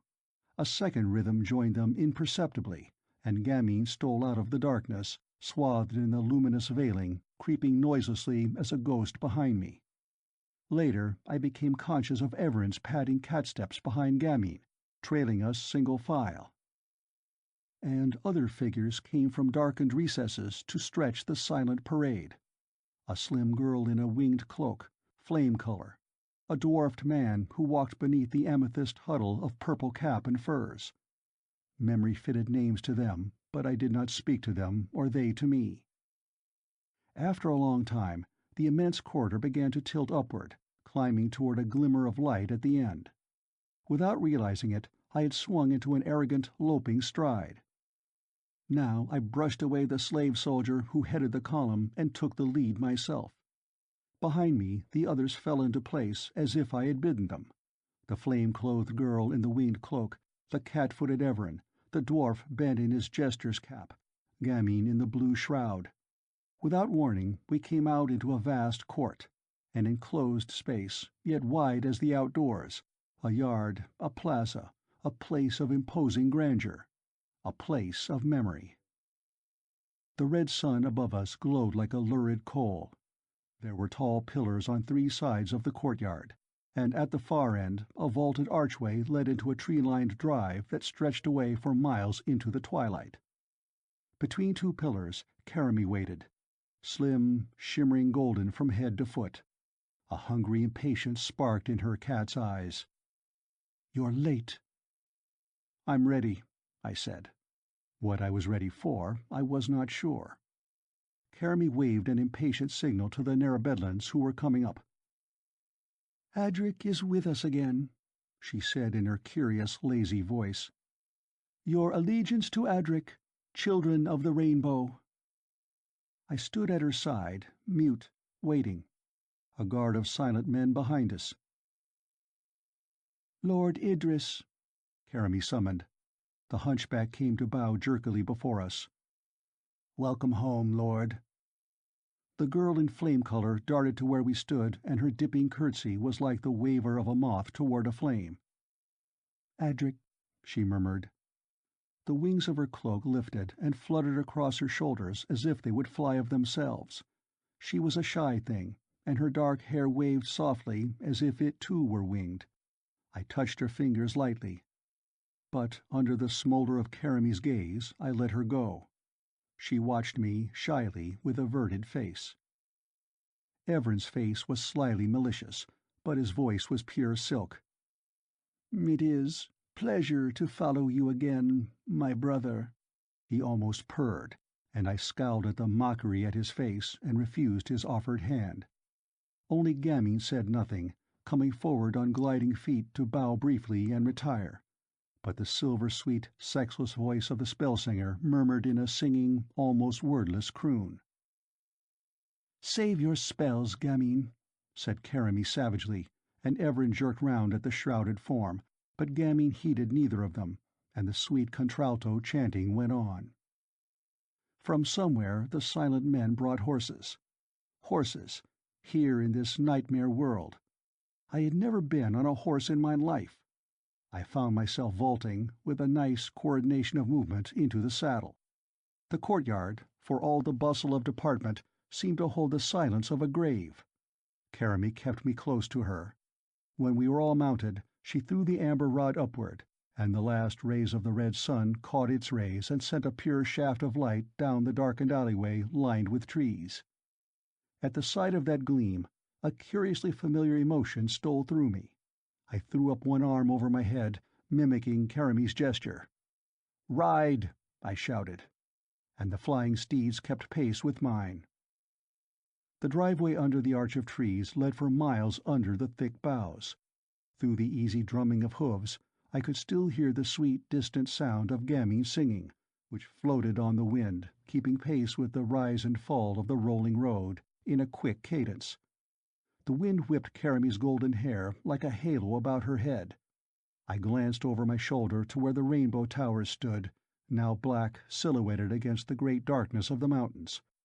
Overhead, in the pink sky, the crescent of the tiny moon was brightening, and lower in the sky I saw another, wider disk, nearly at full. Cold air was stinging my cheeks and nipping my bones with frost, and I felt the sparks struck from hooves beating on the frozen ground. Cold. Yet in Karami's garden flowers had glowed in tropical glory. And for a moment it was entirely Mike Kenscott, sick, bewildered, and panicky, who glanced about him with horror, feeling the swirling cold and a colder chill from the golden sorceress at my side. It was Mike Kenscott's will that jerked at the reins of the big gelding to end his farce now. "What is it?" Karami cried over the noise of the hooves. And I heard my own voice, raised above the galloping rhythm, cry back, "Nothing!" and call out a command to the horse. Good God! I was Mike Kenscott, but prisoner in a body that would not obey me, a mind that persisted in thoughts and habits I could not share, a soul that would carry me to destruction. I was Mike Kenscott, trapped on a nightmare ride through hell. Chapter 5. Where the Dreamer Walks. I had been scared before. Now I was panicked, wild with a nerve-destroying fright. I am not a coward. I set up a radar transmitter in Okinawa within 90 feet of a nest of Japs. But that was something real. I could face it. But under 2 suns and a pair of little moons, with weird people I knew were not human, all right. I was a coward. I steadied myself in the saddle, trying with every scrap of my will to calm myself. If this was a nightmare, well, I'd had some beauties. But it wasn't. I knew that. The frost hurting my face, the sound of shod steel on stones, the vivid colors around me, told me I was wide awake. Dreams are not technicolored. And through all this I was riding hell for leather, my knees gripped on the saddle, guiding the horse with the grip of my thighs, and I'd never been on a horse's back in my life. Rode and rode. We had ridden about 7 miles, and stopped twice to breathe the horses, but we were still beneath the great archway of trees. The sky's pink sunset light had faded. The land was flooded with a blue, fluorescent starlight, a light I'd never seen before. I strained my eyes upward through the black foliage. I suppose I had some confused idea of guessing when I was by the stars, but the view to the north was hidden by mountains, and I don't know one constellation from another, with that single exception. A glance at Keremy, in this fright, unnerved me. I touched the reins, dropped back till I rode between Gamine and the girl in flame color. "Adric," the spell-slinger saluted coolly, and the girl in the winged cloak threw back her hood. I saw dark eyes watching me from a pure, sweet young face. Before the luminous innocence of those eyes, I wanted to cry out in protest. I was not Adric, Warlock of Narabedla. I was just a poor guy named Mike. I was just me. I rode beside Gamine for minutes, trying to think what I would say. Gamine's musical voice was not raised, yet it carried perfectly to my ears. "You seem wholly yourself again." I didn't answer. What was there to say? Still, there seemed to be sympathy in the sharp-edged tones. "You will remember, perhaps too much, at the Dreamer's Keep." "Gamine," I asked, "who is Narayan?" I saw the blue ropes quiver a little. Across from Gamine, I saw a curious flickering look pass across the face of the girl in the orange-winged cloak, but Gamine's answer was perfectly even and disinterested. "The name is not familiar to me. Have you heard it, Sinara?" The girl did not answer, only moved her dark head a little. I should know, I mused. But the name Sinara had touched another of those live wires within my mind. Narayan. Sinara. Sinara and Narayan. If I could only remember. Suddenly I turned. "Gamine, who are you?" Gamine sat quiet, eerily motionless on the tall horse. The robed figure seemed to blend into the starlit shadows around us. I had the sudden feeling of having relived this moment before, then the veiled shoulders twitched impatiently. "Is this an inquisition?" Rebuked and stung by the arrogant voice, I touched my heel to my horse's flank and rode forward to rejoin Keremy. Gamine. The hell with Gamine. For several minutes the road had been climbing, and now we topped the summit of a little rise, and abruptly the trees came to an end. By tacit consent we all drew our horses to a walk. We stood atop the lip of a broad bowl of land, perhaps 30 miles across, filled to the brim with thick, dark forest. Far out in this valley lay a cleared space, and in the center of that space lay a great tower, but not a slender and fairy-like spire like the towers of Rainbow City. This was a massive dungeon thrusting heavy shoulders upward into the moon-washed sky. The Keep of the Dreamers. Something in me murmured, "This is the forest where the Dreamer walks." Or had the murmured voice come from Gamine, motionless behind me? Keremy rode eagerly, her face drawn tautly together, her slim tanned hands clenched on the reins. All this while I was Mike Kenscott, but a Mike who watched himself without knowing what he would do next, like those puzzling nightmares where a man is both actor and audience to some mummery being played. I watched myself say and do things as if I were two men at once. In effect, I suppose I was. Keremy turned in her saddle, facing me. "Adric," she murmured, "lead me where the Dreamer walks." I knew, with a sudden surety, that because of some bond between the free dreamer and myself I could do this. But again, something outside myself told me what to say. "That bond is broken, Keremy. Did you not break it yourself? How can I guide you then?" And for my reward I saw unsureness leap in her cat's eyes. That shot had told. Keremy had been guessing then. The answer had shaken her. But this woman was a past mistress at subtlety. She murmured, "It can be forged again. That I swear." Ah, but I knew how far to trust even Keremy's oaths. We had dipped down into the bowl of forest, and we were riding through thick woods, along a road that struggled windingly, with many curves and sharp corners. Adric knew this country. His knowledge made Mike Kenscott shiver. He had hunted here, and for no four-legged game. As if Caramy read my thoughts, I hear her low laughter. "So, my wrist aches for the feel of a falcon. We'll hunt here again, soon, you and I." I was partly bewildered by her words, but they gave me a shivering excitement, an insidious thrill. Behind me, I heard Gammy's chanting take on a new note. The words were still indistinguishable, but the very tune screamed warning. A pulse began to twist jerkily in my neck. Without any warning, the road twisted. Caramy and I spurred our horses and rounded the curve in one swift, racing burst of speed, and were fairly in the trap before we knew it. It was the agonized whinny of my horse, and the jolt of my body righting itself automatically from the plunging animal beneath me, that made me realize we had ridden straight on a chaux de frise. I yelled, cursing, shouting to Caramy to get back, but her own momentum carried her on. I saw her light body fly out of the saddle and disappear. The others, rounding the curve in a wild dash, were fairly on the barrier already, and the place was a bedlam, a scramble, with riderless horses milling in a melee of curses, and the screaming of women and the threshing of feet. I was out of my saddle in an instant, thrusting Gammy's mount back from the stabbing points fixed invisibly against the dark barrier in the road, shouting to Everin and Idris. Everin leaped to my side, catching at Caramy's wild horse, while I tore madly at the barrier where the woman had been thrown. Idris bore down on me, mounted. "Go round!" he shouted. I plunged through the underbrush at the side of the road, with hasty feet twice snaked by long creepers. Past the barrier, the road lay open and deserted, and Caramy lay in a shimmer of crumpled silk, motionless.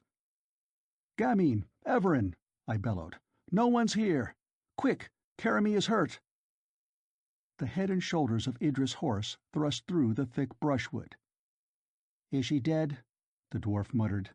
I bent, thrusting my hand to her breasts. "Her heart's beating, only stunned. Get down," I ordered. Idris scrambled, monkey fashion, from the saddle.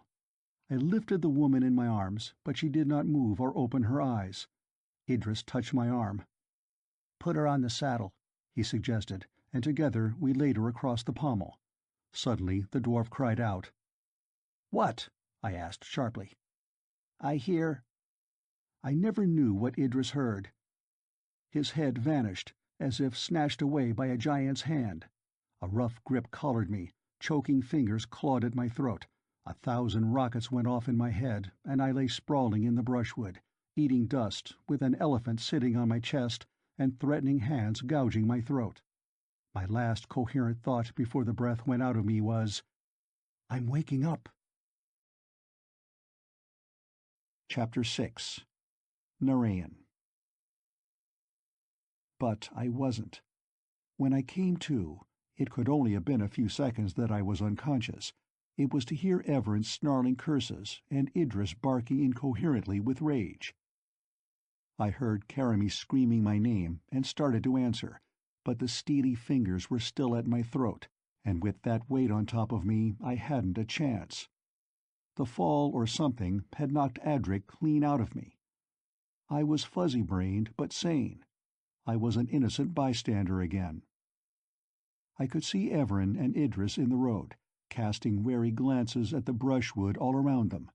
I could just make out the face of the man who was holding me pinned to the earth with his body. He had the general build of a hippopotamus, and a face to match. I squirmed, but the threatening face came closer, and I subsided. The man could have broken me in two like a match. Around me in the thicket were dozens of crouching forms, fantastic snipers with weapons at their shoulders.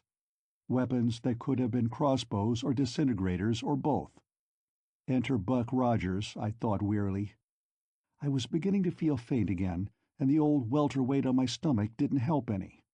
Abruptly he moved, delicate fingers knotted a gag in my gasping mouth. Then the intolerable weight on my chest was suddenly gone, and I sucked in air with relief. The fat man eased himself cautiously up, and I felt a steel point caress my lowest rib. The threat didn't need words. I could see the Narabedlans gathered, a tight little knot in the road. The snipers around me were still holding their weapons, but the fat man commanded in a low voice, "Don't fire. They're sure to have guards riding behind them." The voice died to a rasping mutter, and I lay motionless, trying to dredge up some of Adric's memories that might help. But the only thing I got was a fleeting memory of my own football days and a flying tackle by a Penn State halfback that had knocked me 10 feet. Adric was gone, clean gone. The Narabedlans were talking in low tones, gamming the rallying point round which they clustered. Everin had his sword out, but even he did not step toward the mantling thicket. Sonara was holding Everin's arm, protesting wildly. "No, no, no, no! They'll kill Adric!" Suddenly, between two breaths, the road was alive with mounted men. Who they were, I never knew. I was quickly dragged to my feet and jerked away. Behind me, I heard shouting and steel, and saw thin flashes of colored flame. Spots of black danced before my eyes as I stumbled along between two captors. I felt my sword dragged from my scabbard. Oh well, I thought wryly, now that Adric's run out on the party, I don't know how to use it anyway. Under the impetus of a knife, I found myself clambering awkwardly into a saddle, felt the horse running beneath me. There wasn't a chance of getting away, and the frying pan couldn't be much worse than the fire anyway. Behind us, the noises of battle died away. The horse I rode raced, sure-footed, into the darkness. I hung on with both hands to keep from falling. Only Adric's habitual reflexes kept me from tumbling ignominiously to the ground. I don't think I had any more coherent thoughts until the jolting rhythm broke, and we came out of the forest into full moonlight and a glare of open fires. I raised my head and looked around me. We were in a grove, tree-ringed like a druid temple, lit by watchfires and the waver of torches. Tents sprouted in the clearing, giving it an untidy, gypsy appearance. At the back was a white frame house with a flat roof and wide doors, but no windows. Men and women were coming out of the tents everywhere. The talk was a pentecost of tongues, but I heard one name, repeated over and over again. "Narayan! Narayan!" the shouts clamored. A slim young man, blond, dressed in rough brown, came from one of the larger tents and walked deliberately toward me. The crowd drew back, widening to let him approach. Before he came within 20 yards, he made a signal to one of the men to untie my gag and let me down. I stood, clinging to the saddle, exhausted. The young man came forward until he could almost have touched me, and studied my face dispassionately. At last he raised his head, turning to the fat man, my captor. "This isn't Adric," he said. "This man is a stranger." I should have been relieved. I don't know why I wasn't. Instead, my first reaction was bewilderment and angry annoyance. How could he tell that? I was as furiously embarrassed as if I'd been accused of wearing stolen clothing. My beefy captor was as angry as I was. "What do you mean, this isn't Adric?" he demanded belligerently. "We took him right out of their accursed cavalcade. If it isn't Adric, who is it?" "I wish I knew," Narayan muttered under his breath. His eyes, still fixed on my face, were level, disconcerting. He was tall and straightly built, with pale blonde hair cut square around his shoulders, like a squire from a Provençal ballad, and grey eyes that looked grave but friendly. I liked his looks, but he had a trace of the uncanny stillness I'd noticed in old Reese, in Gamine. For a moment, I decided to tell my whole fantastic story to this man with the grave eyes. He would surely believe it. But to my surprise, he spoke and called me Adric, definitely, as if he had forgotten his doubts. "Adric," he said, "do you still remember me? Or did Karami take that too?" I sighed. I didn't dare tell the truth, and I felt too chilled and exhausted and disoriented to lie convincingly. Yet lie I must, and do it well. The fat man scowled and fronted Narayan. "Karami, Xandru's eyelashes," he growled. "Look you, did Brennan come back this afternoon? He knows his way around Rainbow City. Ask Adric what happened to Brennan." The clamoring broke out around us again, but Narayan never took his eyes from my face as he answered gently, "There is always danger, Rafe. Blame no man unjustly.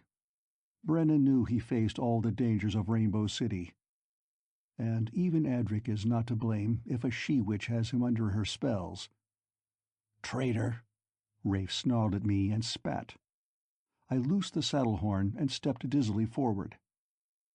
"You might try asking me," I said with a weary anger. "Are you Adric of the Crimson Tower?" Fat Rafe snapped. "I don't know," I said tiredly. "I don't know. I don't know." Narayan's eyes met mine in skeptical puzzlement. Abruptly, he put out one hand and took my wrists in a firm grip. "We can't talk here, whoever you are," he said. "Come along." He led me through the thinning crowd into the frame house at the grove's edge. Rafe and one other man trailed after us, the rest clustering hive fashion around the door. Inside, in a great timbered room, a fire burned and glowing globes chased away darkness. I went gratefully toward the fire. I was stiff with riding, and I felt chilled and stupid and empty with the cold. From a wood settle near the fire a woman rose. She was slight and dark, and around her shoulders the luminescent shimmer of her winged cloak flowed like another flame. Sinara. "Adric," she said half aloud, holding out her hands. I took them, partly because she seemed to expect it, partly because the girl seemed the only thing real in a world gone haywire. She flung her arms suddenly around my neck and held herself to me with a shy deliberation. "Adric, Adric, Adric," she begged. "I slipped away in the dark. I suppose Gammy knows, but they'll never find me here. No, never." Narayan's hand pulled the girl sternly away from me. She shrank before the annoyance in his eyes. "Please, Narayan, no." The blond man looked at her without speaking for long moments. At last he said gravely, "Sister, you must go back to Narabedla. I would not make you go if there was another way, but you must for a time." He beckoned to one of the men. "Carol," he commanded, "take Sonara back to Rainbow City, but don't get caught. Sonara, tell them you were lost in the woods, or that you were caught and escaped." The childish mouth trembled, and she turned to me appealingly, but I gave a little shrug. What was I supposed to do? Narayan gave Sonara a gentle push. "Go with Carol, little sister," he ordered in a quiet voice. Carol took her arm and they hurried out of the room, the winged cloak she wore fluttering on her shoulders. Narayan motioned to Rafe to follow them through the door. "I'll talk with him alone." Rafe's thick lips set stubbornly. He looked as if he'd be nasty in a fight. "If he's Adric, and if he's under Karamy's devilments, then—" "I have faced Adric, and Karamy too," said Narayan with a friendly grin at the man. "Get out, Rafe. You're not my bodyguard, or even my nurse." The fat man accepted dismissal reluctantly, and Narayan came to my side. There was real friendliness in his grin. "Well," he said, "now we will talk. You cannot kill me any more than I could kill you, so we may as well be truthful with each other. Why did you leave us, Adric? What has Karamy done to you this time?" The room reeled around me. I put out a hand to steady myself. When the dizziness cleared, Narayan's arm was around my shoulders, and he was holding me up with a strength surprising in his slight frame. He let me settle down on the seat Sinara had left. "You have been roughly handled," he said in apology. "Just sit a minute. My men," he made a deprecating little gesture, "have had orders, and if I know Karamy's ways, you've been heavily drugged for a long time." His eyes studied me intently. "Better come and have a drink. And when did you eat last? You look half-starved. That's the way of the Sherrig." I rubbed my forehead. "I can't remember," I told him honestly. "I thought so. Come along." Narayan went into the next room, assuming that I would follow, and that I knew my way around. After the insanely furnished rooms in Rainbow City, I was a little surprised when the next room proved to be a strictly functional and ordinary kitchen, equipped with the usual items. Out of a relatively unextraordinary icebox he assembled something that looked rather like the food I was accustomed to from the 20th century, and poured some kind of liquid into an oddly shaped glass. He motioned me into a chair and set the things on the table. "Here, eat this. I know the drugs they give you. You'll have more sense when you've eaten. We've plenty of time to talk, all night if we choose." He saw me glance sidewise at the glass, laughed sketchily, and from the same bottle poured himself a drink and sat down opposite me, sipping it slowly. "Go ahead. I won't poison you till I find out what Karamy's up to." I laughed apologetically and started eating, with a mental shrug. It had been at least 48 hours since I had last tasted food, and I did justice to the plateful before me. Narayan sipped his drink, which, when I tasted mine, appeared to be excellent cognac, and watched me. And when I finally pushed the empty plate aside, he put back his glass and said, "Now, who are you, and what happened?" I felt better and stronger, more like myself than I'd felt since Reese had catapulted me into this world. But now that I was on the carpet, I felt I must talk fast and convincingly before those searching gray eyes. "Karamy had shut me in the tower," I told him. "I was freed today, and we were on our way to the Dreamer's Keep. Then your men came along. I didn't know if I was being rescued or captured. I still don't." I stared with purposeful blankness at Narayan. He stared back, and I could feel him debating what to do and say. Obviously, an Adric sane and glib and possibly untruthful was a different thing than an Adric too bewildered and shaken to tell anything but the truth. Finally, Narayan said, "I'm not sure what I ought to do or say, Adric. The bond between us isn't as strong as it was.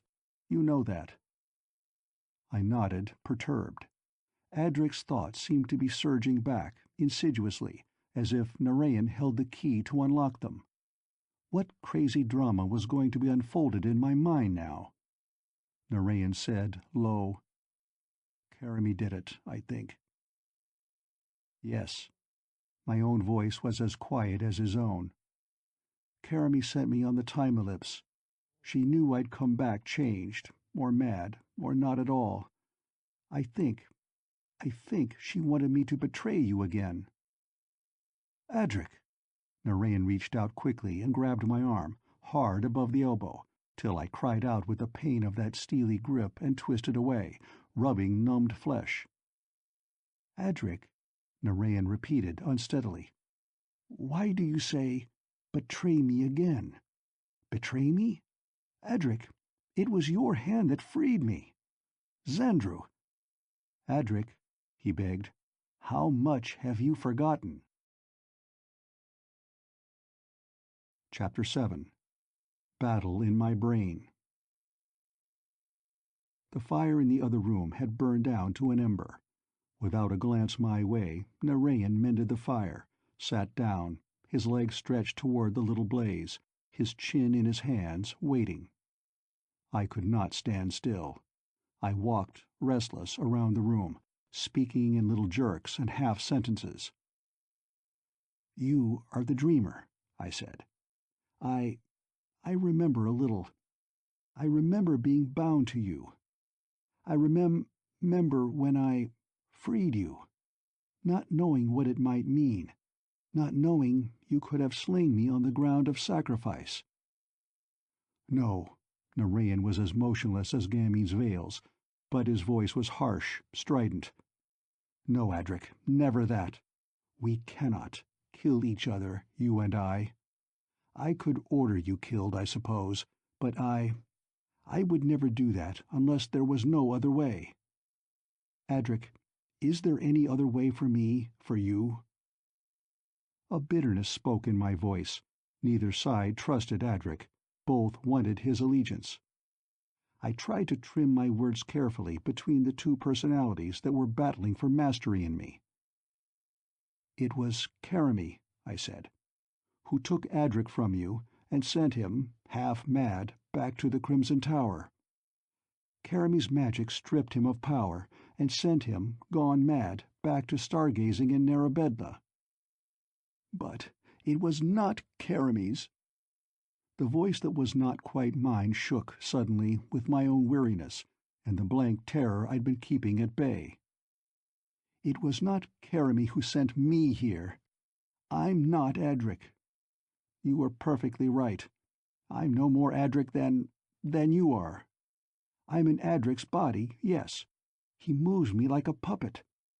I have his memories, some of his thoughts. But he—" My voice cracked suddenly on a note of panic. I knew I sounded like a hysterical kid, but I couldn't stop my own crack-up once it had broken loose. "I'm not Adric. I'm not. I don't belong here at all. I don't." Narain jumped up from the bench, and I heard his hurrying steps. Then his steel hands were hard upon my shoulders, swinging me round to face him. "All right," he said. "Steady. It's all right." I drew a long breath and let it out again.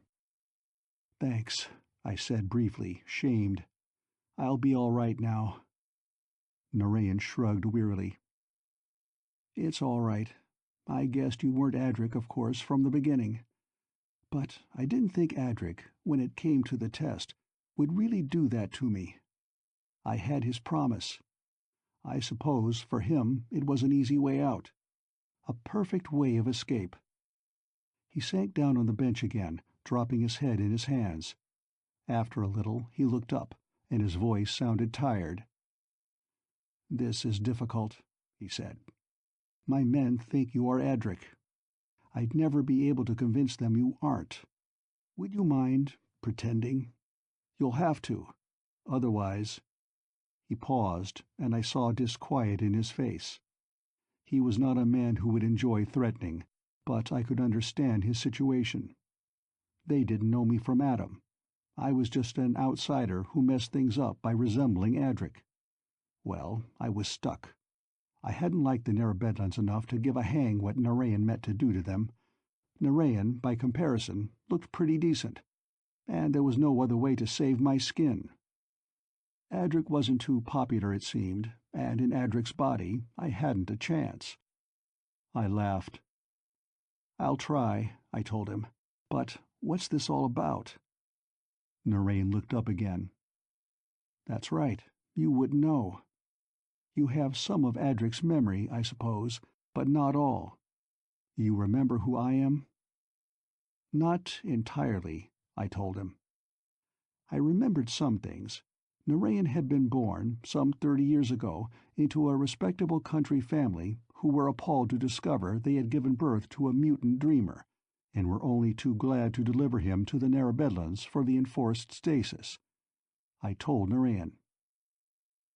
"You remember the old dreamer who served your house?" I nodded. He had become old, mortal, weak, and had been eliminated.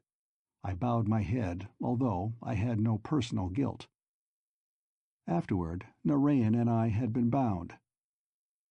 "I slept in the Dreamer's Keep." Narayan sounded reflective, almost guilty. "I was wakened and given sacrifice. I learned to use my power and to give it up to Adric." A brooding horror was in the grey eyes. I realized that Narayan dwelt in his own personal private hell with the memory of what he had done under the spell of Narabedla. Adric was strong. Yes, I thought. Adric had called on Narayan's new power without counting cost. What wonder the memory maddened Narayan. The young dreamer seemed to win his silent fight for self-control. "Well, you, Adric I mean, freed me. I found my sister again, Sonara. I was like a child. I had to learn to live, to be alive again. I had been trained to use my power only through the sacrifice. I had to learn to use it without. It wasn't easy." "Why?" I asked thoughtlessly. Narayan's eyes froze me. "To use that power," he said in a tense, controlled voice, "took human life." Outside the door, I could hear the noises of the camp. The light of their watchfires crept in through the cracks. It was too dark to see Narayan's face now, but I heard him moving restlessly about the room. "I have harnessed the power somewhat," he said. "I can use it myself a little. Not much. Adric helped me. So did my sister. She had been taken for sacrifice, but you, Adric, redeemed her. Then we were able to throw an illusion around Sonara. She is not of Narabedla, but we made it seem as if she had always been there in Rainbow City. We could do that because Everin is weak, and because Karami did not care. It was Rhys who made the illusion." Rhys. The old dreamer, the only one born in Narabedla. "Yes, Gamine is careless with Rhys and lets him wait too long. Rhys and I have been in contact for a long time." I was hearing scraps of conversation from a vast abyss of time and space, when I had been drawn in electric coma through Karami's time ellipse. "They will know. Narayan will know." That had been old Rhys, and Adric. What have I to do with Narayan? Adric had been, still was, playing a fancy double game with Narayan. I started to open my lips to tell the young dreamer about it, but he was still talking. "Rhys will not act, not directly against Rainbow City. But he did that much for us, and Gamine and Sonara are friends. We all forgot, that Adric's allegiance belonged to Narabedla first, until he vanished." I heard the brooding heaviness in Narayan's voice. These men had been friends. Narayan went on. "I sent Brennan today to find out. He didn't come back." I lowered my head and miserably told him what had happened to Brennan. Narayan's face in a flicker of firelight looked drawn and haggard. "He was a brave man," Narayan said at last. "But I don't blame you. After the interchange, I think, there was a time when you went on living Adric's life, thinking his thoughts. But now I think he will grow weaker in you. I hope. Who are you, in your own world?" I shrugged. The words would have meant nothing to Narayan. "My name's Mike Kenscott." "Mayek," Narayan repeated, turning the strange word on his tongue. "The men will call you Adric. I'd better too. Later—" He shrugged. I didn't say anything. I was still convinced that I hadn't seen the last of Adric. But I didn't want to tell Narayan this. I liked the man. Without warning, Narayan switched on lights. "It's near dawn, and you must be worn out. We've taught them to stay clear of the forests at night, so we're safe enough here. They can't do much till they've been to the Dreamer's Keep in any case." With a sudden boyish friendliness, he put out his hand and I took it. "I'm glad you're not Adric. He might be hard to handle now, if he's changed so much." As if the lights had been a signal, Fat Rafe came without knocking into the room. Narayan crossed his hostile stare at me.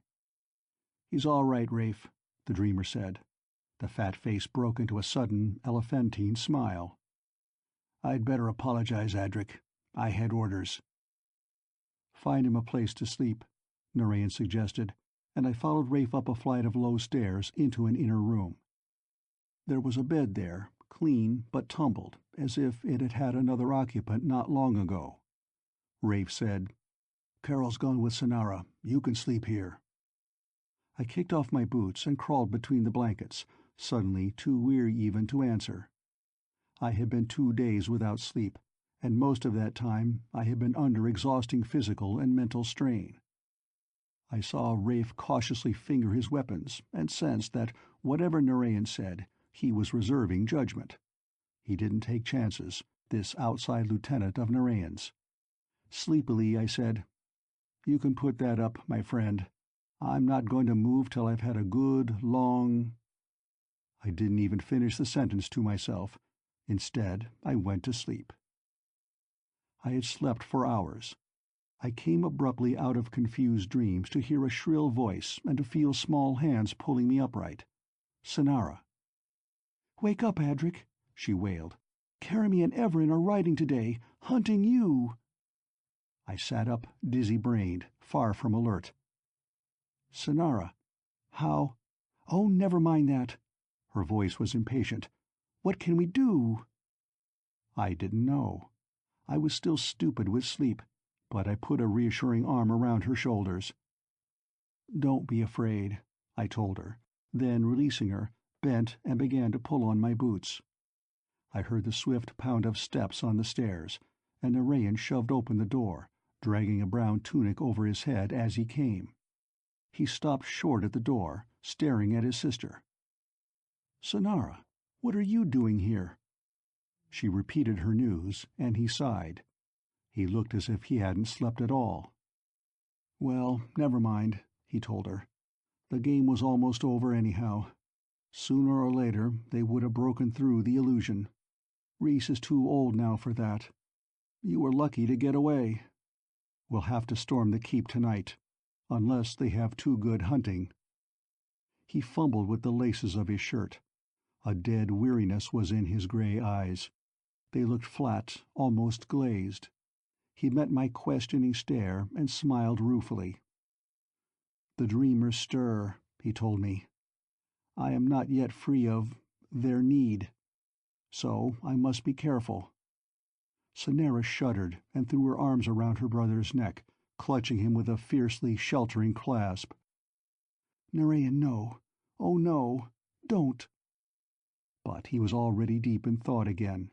He freed her arms without impatience. "We'll meet that when the time comes, little sister. So, Caramy and Everin ride hunting. Who else? Idris?" At her nod, his brows contracted. "All of them. But Gamine," he mused, and turned to me. "Could you conceivably get through to Rhys? I don't dare. Not with that stirring." I understood. Narayan was still attuned to the terrible need of the sleeping dreamers in the keep. But I reminded him that only Gamine could control old Rhys.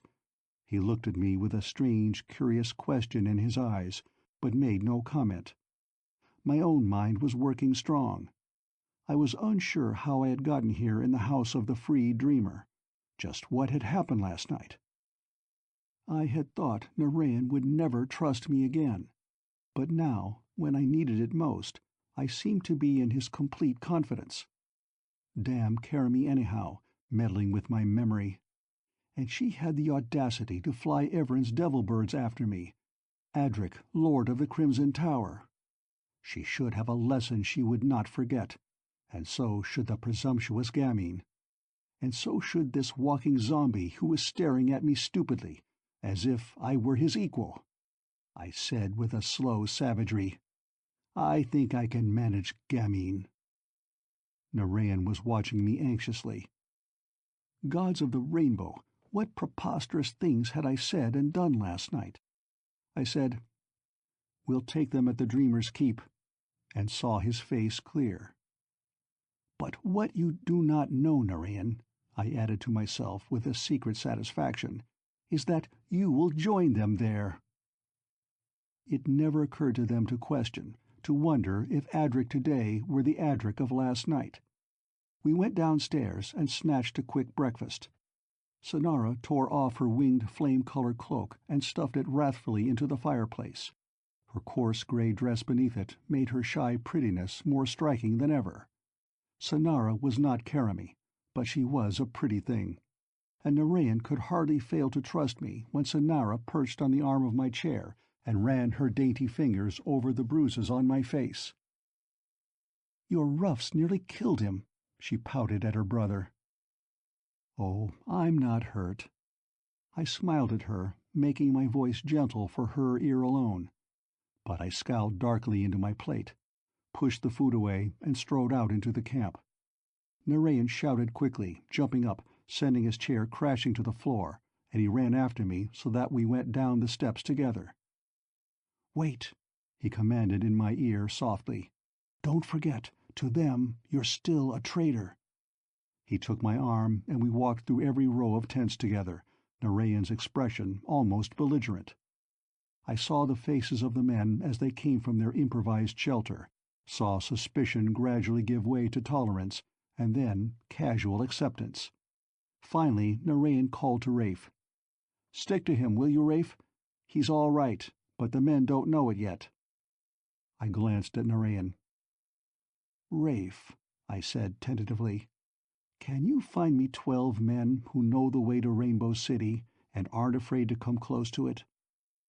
"I can," Rafe said, and went to do it. I had to hide a smile. Before long I would win back the place my foolishness had lost. The idiot whose body I had shared briefly had almost put it beyond recovery, but in a way he had helped too. His weakness had won Narayan's confidence. Well, one thing I knew, that futile idiot should not share the coming triumph. Nor should Narayan. Narayan. Fumbling in my pocket, I touched something smooth and hard. Everin's mirror. Narayan, looking over my shoulder as I dragged it out, asked curiously, "What's that?" I pulled it out with a secret smile. "One of Everin's toys. Look at it if you like." Narayan took it in his hand for a moment, without, however, untwisting the silk. "Go ahead," I urged. "Unwrap it." I might have sounded too eager. Abruptly, Narayan handed it back. "Here, I don't know anything about Everin." I had to conceal my disappointment. With a feigned indifference, I thrust it back into the pocket. It did not matter. One way or another, Narayan would lose. For Everin and Karami rode a hunting today, and I knew what their game would be. Chapter 8. Falcons of Everin. I pulled my cloak closer about me, prickling with excitement, as I knelt between Rafe and Carol in the tree platform. Just beneath me, Narayan clung to a lower branch. My ears picked up the ring of distant hooves on frozen ground, and I smiled. I knew every nuance of this hunt, and Everin might find his deadly birds not so obedient to his call today. Not a scrap of me remembered another world where a dazed and bewildered man had flown at a living bird with his pocket-knife. Coldly, I found myself considering possibilities. A snare there must be. But who? Narayan himself? No, he was my only protection until I got clear of this riffraff. Besides, if he ever unsheathed his power, unguarded like this, he could drain me as a spider sucks a trapped fly. No, it would have to be Rafe. I had a grudge against the fat man anyway. I pulled at his sleeve. "Wait for me here," I said cunningly, and made as if to leave the platform. Rafe walked smiling into the trap. "Here, Adric. Narayan gave orders you weren't to run into any danger." "Good, good. I didn't even have to order the man to his death. He volunteered." "Well," I protested, "we want a scout out to carry word when they come." As if we wouldn't know. "I'll go," Rafe said laconically, and leaned past me, touching Narayan's shoulder. He explained in a whisper. We were all whispering, although there was no reason for it, and Narayan nodded. "Good idea. Don't show yourself." I held back laughter, as if that would matter. The man swung down into the road. I heard his footsteps ring on the rock, heard them diminish, die in distance. Then a clamoring, bestial cry ripped the air, a cry that seemed to ring and echo up out of hell, a cry no human throat could compass. But I knew who had screamed. That settled the fat man. Narayan jerked around, his blond face whiter. "Rafe!" The word was a prayer. We half scrambled, half leaped into the road. Side by side, we ran down the road together. The screaming of a bird warned me. I looked up, dodged quickly. Over my head, a huge scarlet falcon, wide-winged, wheeled and darted in at me. Narayan's yell cut the air, and I ducked, flinging a fold of cloak over my head. I ripped a knife from my belt, slashed upward, ducking my head, keeping one arm before my eyes. The bird wavered away, hung in the air, watching me with live green eyes that shifted with my every movement. The falcon's trappings were green, bright against the scarlet wings. I knew who had flown this bird. The falcon wheeled, banking like a plane, and rushed in again. No egg had hatched these birds. I knew who had shaped these slapping pinions. Over one corner of my cloak I saw Narayan pull his pistol-like electro-rod and screamed warning. "Drop it! Quick!" The birds could turn gunfire as easily as could Everin himself, and if the falcon drew one drop of my blood, then I was lost forever, slave to whoever had flown the bird. I thrust upward with the knife, dodging between the bird's wings. Men leaped toward us, knives out and ready. The bird screamed wildly, flew upward a little ways, and hung watching us with those curiously intelligent eyes. Another falcon and another winged across the road, and a thin, uncanny scream echoed in the icy air. I heard the jingle of little bells. 3 birds, golden-trapped and green-trapped and harnessed in royal purple, swung above us. 3 pairs of unwinking jewel eyes hung motionless in a row. Beyond them, the darkening red sun made a line of blackening trees and silhouetted 3 figures, a horse, motionless against the background of red sky. Everin, Idris, and Karami, intent on the falcon play, 3 traitors baiting the one who had escaped their hands. The falcons poised, swept inward in massed attack. They darted between my knife and Narayan's. Behind me a bestial scream rang out, and I knew one of the falcons at least had drawn blood, that one of the men behind us was not ours. Turning and stumbling, the stricken man ran blindly through the clearing, down the road. Halfway to those silhouetted figures he reeled, tripping across the body of a man who lay beneath his feet. Narayan gave a gasping, retching sound, and I whirled in time to see him jerk out his electro-rod spasmodically and fire shot after wild shot at the stumbling figure that had been our man. "Fire!" he panted to me. "Don't let him. He wouldn't want to get to them." I struck the weapon down. "Idiot!" I said savagely. "Some hunting they must have!" Narayan began protesting, and I wrenched the rod from his hand. The man was far beyond firing range now. At Narayan's convulsed face I nearly swore aloud. This weak fool would ruin everything. I said hastily, "Don't waste your fire. We can take care of them later." I waved a quick hand at the 3 on the ridge. "There is no help for those caught by Everin's birds." Narayan breathed hard, bracing himself in the road. I beckoned the others close. "Don't fire on the birds," I cautioned tensely. "It only energizes them. They drain the energy from your fire. Use knives. Cut their wings. Look out!" The falcons, like chain lightning, traced thin orbits down in a slapping confusion of wings and darting beaks. I backed away from the purple-harnessed birds, flicking up my cloak, beating at the flapping wings. Our men, standing in a closed circle back to back, fought them off with knives and with the ends of their cloaks thrown up, swatting them off. And 3 times I heard the inhuman scream. 3 times I heard the lurching footsteps as a man, not human any more, broke from us and ran blindly to the distant ridge. I heard Narayan shouting, whirling swiftly to face him. He ran to me, beating back the green-trapped bird that darted in and out on swift, agile wings. The screeing of the falcons, the flapping of cloaks, the panting of men hard-pressed, gave the whole scene a nightmare unrealness in which the only real thing was Narayan, fighting at my side. His gasp of inhuman effort made me whirl, by instinct flinging up my cloak to protect my back, my knife thrust out to cover his throat.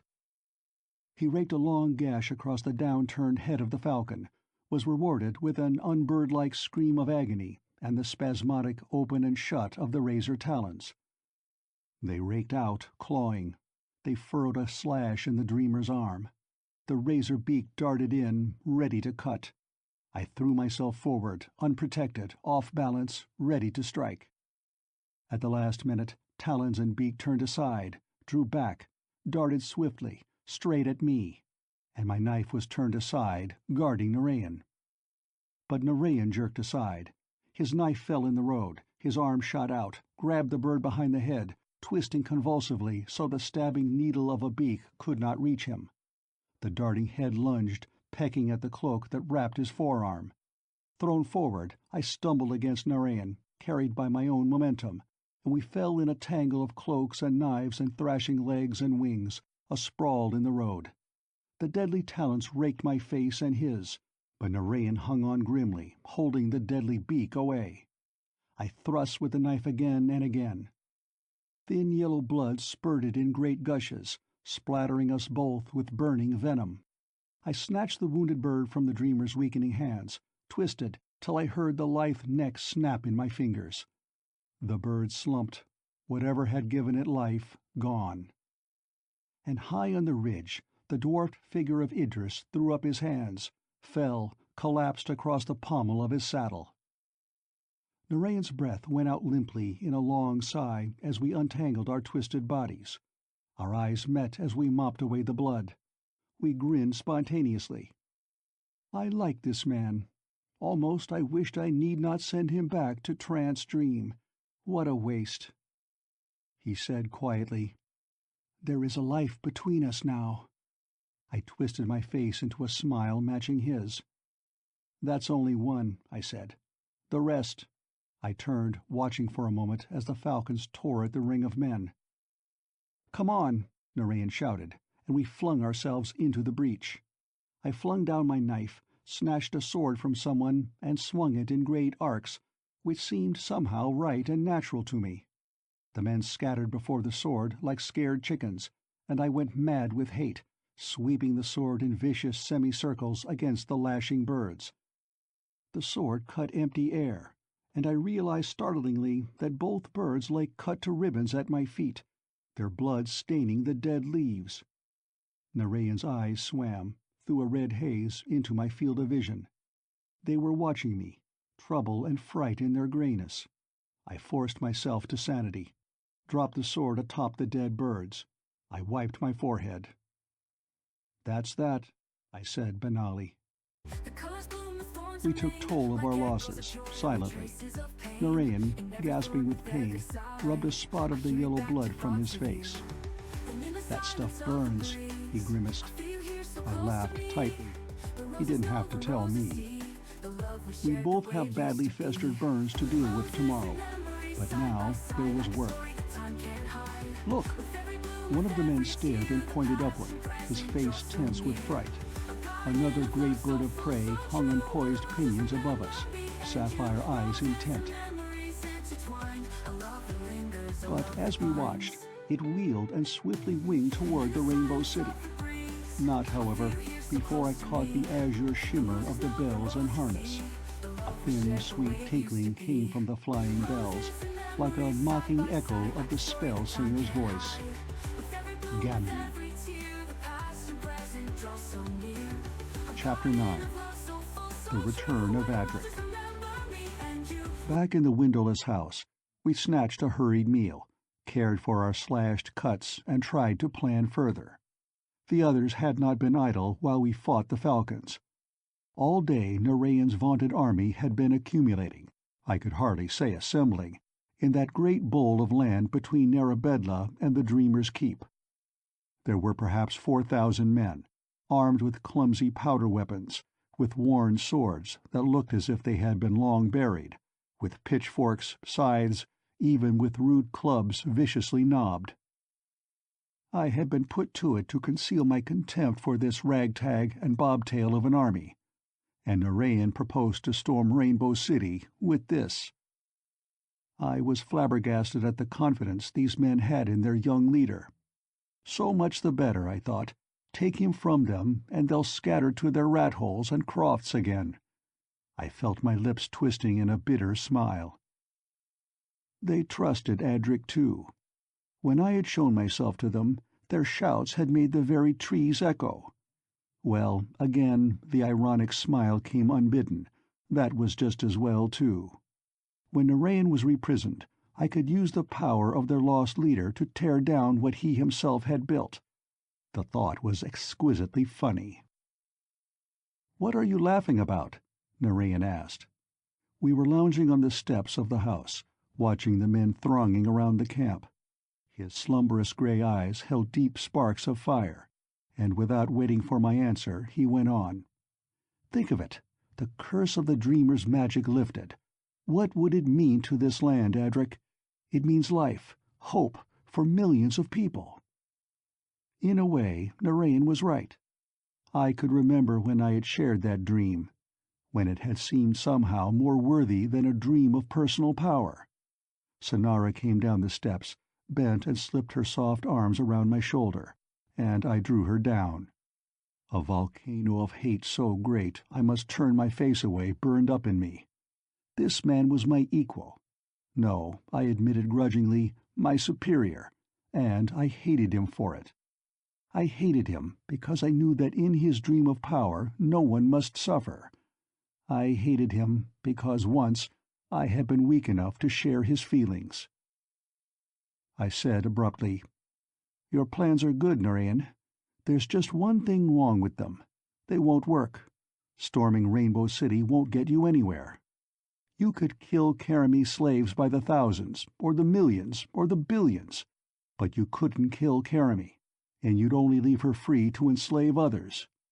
You've got to strike at them when they're in the Dreamer's Keep. When the Dreamers wake is the only moment when they are vulnerable." "But how can we get to the Dreamer's Keep, Adric? They go guarded 100 times over there." "What's your army for?" I asked him roughly. "To knock down haycocks? Send your men to chase off the guards. I told you I could handle Reese, if it came to that. He'll get us through to the Dreamer's Keep if need be." "What about Gamine?" Sonara asked practically. Gamine was the least of my worries, but I did not tell Sonara that. I listened to her comments and suggestions a little contemptuously. Didn't they know that when the Dreamers woke, the Narabedlans were vulnerable, to the Dreamers alone? If I were there with Narayan, there was no question about who would win. Sonara scowled at the rip of talons across my face. "You're hurt, and you never told me," she accused. "Come this minute and let me take care of it." I almost laughed. Me, Adric of the Crimson Tower, being ordered around by a little country girl. I snorted, but spoke pleasantly. "I'll live, I expect. Come and sit here with us." I pulled her down at my side, but she leaned her head on her brother's knee, an unquietness in her face. She was a pretty thing, although the cause of all my troubles. When I redeemed her from Karami slaves, for a whim, I had not known she was Narayan's sister. Xandru's hells, but I had made a ghastly slip. I had told Narayan there was no help for those touched by the birds, when I myself had redeemed his own sister. Had he noticed? Would he attribute it to Karami's meddling with my mind? I smothered an exclamation, and Sonara and Narayan looked up anxiously. "You are hurt, Adric." I shook my head. I fancied Narayan looking at me with suspicion, but I controlled myself. I reached out to draw Sonara to me, but she had drawn back, rising lithely to her feet, like a dove poised for flight. Only her hands, small darting hands like candle flames, remained in mine to pull me lightly to my feet. I tried to hold her, but she protested. "There is so much to be done," and I raised the slim hands to my lips before I let her go. The gesture pleased her, I could see, so much that I watched with contempt as she tripped away. Silly, simple girl. It would please her. In the end, it was only Narayan and Sonara who rode with me to Rainbow City. Carol had taken the army in sections to set an ambush for Karami's guards. We rode in the opposite direction, by a twisting side road. Sonara rode beside me, her dark eyes glowing. There was dainty witchery in Sonara, and a pretty trust that made me smile and promise recklessly, "We will win." It pleased me to think that I could comfort Sonara for her brother's downfall. Once conditioned to Rainbow City, she would forget her silly fancies and be a fair and lovely comrade. If she continued to please me, It would be amusing to see this unformed country girl wield the power that had belonged to Karami the Golden. It took us an hour of hard riding to reach the lip of the great cup of land, where we paused, looking down the dark, almost straight avenue of trees that led to the walls of Rainbow City. I whistled tunelessly between my teeth. Whatever we do, it will be wrong. We'd be taking quite a chance to ride up to the main gate. At the same time, they'll be expecting us to sneak in the back way. They'd never expect us to come by the front avenue. "The deer walks safest at the hunter's door," Narayan quoted, laughing. "But won't they be expecting us to use that kind of logic?" Sonara giggled, subsided at my frown. "At that rate," I said, "we could go on all night." Narayan reached overhead, snatching down a crackling sheaf of frostberries, selected one narrow pod. He held it between finger and thumb. "Chance. 2 seeds, we go around. 3, we ride straight up the main gate. Agreed?" I nodded, and he crushed the dry husk. 1, 2, 3 seeds rolled into my outstretched palm. "Fate," Narayan said with a shrug. "Ready then?" I jounced the seeds in my palm. 1 for Everin, and 1 for Idris, and 1 for Karami, I said contemptuously, and flung the little black balls into the road. "We'll scatter them like that." We were lucky. The drive was deserted. If there were guards out for us at all, they had been posted somewhere on the secret paths. Straight toward the towers we rode, under the westering red sun, and just before dusk we checked our horses and tethered them within a mile of the Rainbow City, going forward cautiously on foot. I objected to this arrangement. "I'll get in alone," I told them. "If anything happens to me, we mustn't lose you as well." "I'll stay," said Narayan briefly. "If anything goes wrong, I'll be here to help." Silently, I damned the man's loyalty, but there was nothing I could say without spoiling the illusion I had worked so hard to create. I took his hand for a minute. "Thank you." His voice was equally abrupt. "Good luck, Adric." Sonara glanced at me briefly, and away again. I walked away from them without looking back. It was easy enough to find my way into the labyrinthine towers. I was not Lord of the Crimson Tower without knowing its secrets. I climbed the stairs swiftly, ransacked the place. To no avail. When she took my memories, Karami had also been careful to take everything which could conceivably give me any power over any of the dreamers, even old Reese. I went up more stairs till I stood at the very pinnacle of the tower, in Adric's star room, into which I had been catapulted. Was it less than 3 days ago? I stood at the high window, vaguely thinking of an older Adric, an Adric who had watched the stars here, and not alone. I traced back through the years, diving down deep into the seas of sudden memory, and brought up the knowledge of— "Mike Kenscott," said a voice behind me, and I whirled to look into the face of a man I had never seen before. He had the primitive look of a man out of some forgotten past. I had seen such men as I swam in the light of the time ellipse. He was tall and clean-shaven. He looked athletic. His eyes were a ridiculous color, dark brown. He had hair. He looked angry, if he could be said to have an expression. But he spoke, clearly and with a deliberate calm. "Well, Mike Kenscott," he said in a language I had never heard, but found myself understanding perfectly, "you have taken my place very nicely. I suppose I should thank you. You've given me freedom, and Narayan's trust. The rest I can do for myself." He laughed. "In fact, you're so much me that I'm not much of myself. But I can force you back into your own body." The man must be mad. At any rate, he'd insulted the Lord Adric in his own tower, and by Xandru's eyelashes he'd pay for it. I flung myself at him with a yell of rage. My fingers dug into his throat. And I cried out in the stifling clutch of lean fingers grabbing at me, biting at my neck, my shoulders. An agonizing wrench shuddered over my body. I faced— Adric. Chapter 10. When the Dreamers Wake. Of course I understood, even while I fought, dizzy and reeling, to loose the death grip I had put on my own body. I was back. I was Mike Kenscott again.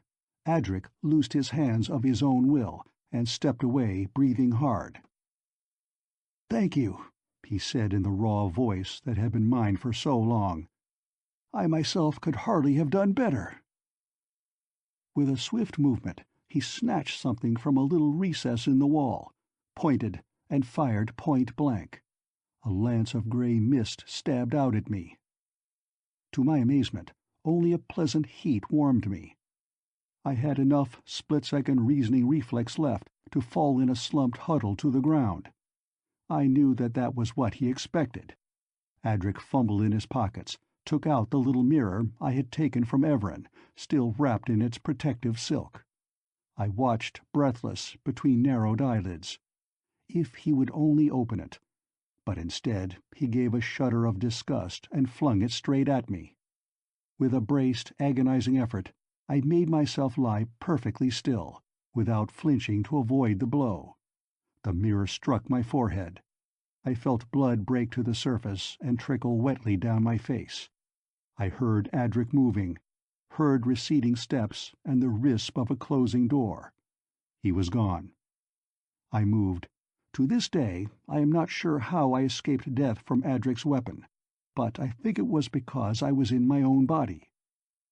After I had touched Adric the first time, I was immune to Earth electricity. In this world, I think, I was immune to their force. I wiped the blood from my temple. Good Lord, there was Narayan, waiting with Sonara. I forgot that I had plotted against Narayan, remembering only that I had liked the man. I couldn't let Adric get to them. I grabbed the mirror, crammed it into a pocket.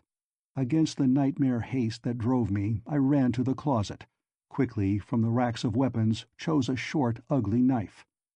I didn't need swordsman's training to use that. Thank God, I knew my way around. I could remember everything I'd done when I was Adric. But wait, I could also remember what he had done when he was me. That meant Adric could remember everything I had done and planned with Narayan. This crazy business of identity. Even now, could I be sure which of us was who? I dashed out of the room, ran down the endless stairs 3 at a time. At the entrance to Gamin's blue tower, a dangerous whirring of wings beat around me. I staggered, almost fell backward. One of the murderous falcons, the one in blue, darted, hanging poised in the stairwell above me. I backed against the wall, hoping the bird would not attack. Gamin had not flown falcon with the others. The strong wings flapped in the closed space. I saw the dart of the vicious little beak. Blindly, I struck upward with the knife, shielding my eyes with the other hand, and was rewarded with a splatter of thin burning blood and a scream of unbirdlike agony. I ducked beneath the thrashing wings, and ran on up the stairs. Behind me the dying falcon flapped, threshed and rolled down the stairs, a tangle of wings, landing far below with a flailing thump. I was not quite sure what I meant to do. As I climbed, I thought swiftly. Gamin was no friend to Adric, I knew that. Adric had known much of Gamin and Rhys, and I drew on that knowledge. But even Adric had not known much of the spell-singer cloaked in that blurred halo of invisibility. Had he ever seen Gamin? What was Adric doing now? I had served him well, won him Narayan's trust, then turned him loose again in his own body, to destroy, betray them. I hated Adric as I hope I may never hate again. And yet I could not hate him wholly. To know all is to forgive much, and I had lived for 3 days and nights in Adric's body and brain. Knowing his strengths and his weaknesses, his dreams and torments, I could not condemn him utterly. A man may be forgiven much that he does for a woman's bewitchments, and few men could be blamed for allowing Kermie to enslave them. Adric had done good once, too. He had freed the dreamer. He had loved. But he had trapped me here, and for that my hate would make him pay thoroughly. A shadow flitted across my sight. The robed gamine barred my way, an air of cold amusement around the poise of the hood and the blurred invisible head. The spell-singer laughed, mocking. "How like you this body, Adric? You are beaten now, for sure. The stranger works with Narayan, in your body, Adric." "I am not Adric," I shouted. "Adric's in his own body again. He's going after Narayan." "You expect me to believe that?" Contempt stung me in Gamine's clear, sexless voice. "Let me to Rhys," I begged. "He'll know I'm telling the truth. Damn it, let me by." Infuriated by the mocking laughter, I thrust my arm to move Gamine forcibly from my path. Whatever Gamine was, man, woman, imp or boy, it was not human. Steel wires writhed between my hands. I struggled impotently in that bone-breaking grip. Then, with a swift impulse, thrust my hand quickly at the blurred invisibility where Gamine's face should have been. Gamine screamed, a thin cry of horror. Suddenly, I knew where I had been those 2 weeks I lay in the hospital, when Adric lay, in my body, gone mad, in the hospital in my place. An instinct I had grown to trust warned me to pull away sharply from Gamine's relaxed grip. I shouldered by and ran like hell. Halfway up the stairs, I heard the spell-singer's feet running behind me, and I quickened my stride and sprinted for the heavy door that barred my way. I could feel Rhys' presence behind the door. I threw my weight against the door, twisting the handle frantically. The door was locked. Behind me, I heard the padding tread of Gamine. Hopelessly, I put my back to the door, pulling my knife out again, and defied the creature. Behind me, the door suddenly opened, and I was flung backward, sprawling into the room within. "Well, Mike," the old tired voice of Rhys said, "Gamine is a fool, but you are no better. Yes, I knew you were coming. I knew Adric is going. I know where Narayan is, and I know what they plan to do. There is only one person who can stop all this, Mike Kenscott. You." Gaping stupidly, I picked myself up from the floor. The old dreamer, his wrinkled face serene under the peaked hood, watched me placidly. "What? How?" I stammered. "Gamine is a prescient, and I am not a complete fool." Rhys smiled wearily. The dreamy look of the very old or the very young was on his face. "I cannot help you, but I will make Gamine help." The spell-singer came into the room, and I could almost see resentment through that strange halo of nothingness. "Gamine," Rhys said, "it is time. You and Narayan must go with him to the Dreamer's Keep." "No," Gamine whispered in protest. "Narayan cannot go. His talisman was destroyed. Only outside the tower. He cannot go in." "There is still mine. Give it to him." At Gamine's cry of dismay, Rhys' voice was suddenly a whiplash. "Give it to him, Gamine. I still have power to compel that. What does it matter what happens to me? I am old. It is Narayan's turn. Your turn." "I'll keep it for Narayan," Gamine faltered. "No!" Rhys spoke sharply. "While you keep it, and I am bound to you, there is still the bondage. Give it to him." Gamine sobbed harshly. From the silken veils she drew forth a small jeweled thing, wrapped in insulating silk like Everin's mirror. She untwisted the silk. It was a tiny sword. Not a dagger, but a perfectly modeled sword. A toy. Everin's too, but different. I recalled that Everin had called himself Toymaker. Gamine clung to it, the robed shoulders bent. "Mike must take it." Rhys' voice was gentler. "If you keep it, I am still bound to you. If Adric had it, it would bind Narayan again. If Mike keeps it, near Narayan, Narayan is free. Free to go where he will, even in the Dreamer's Keep. Give it to him, Gamine." Rhys sat down wearily, as if the effort of speech had tired him past bearing.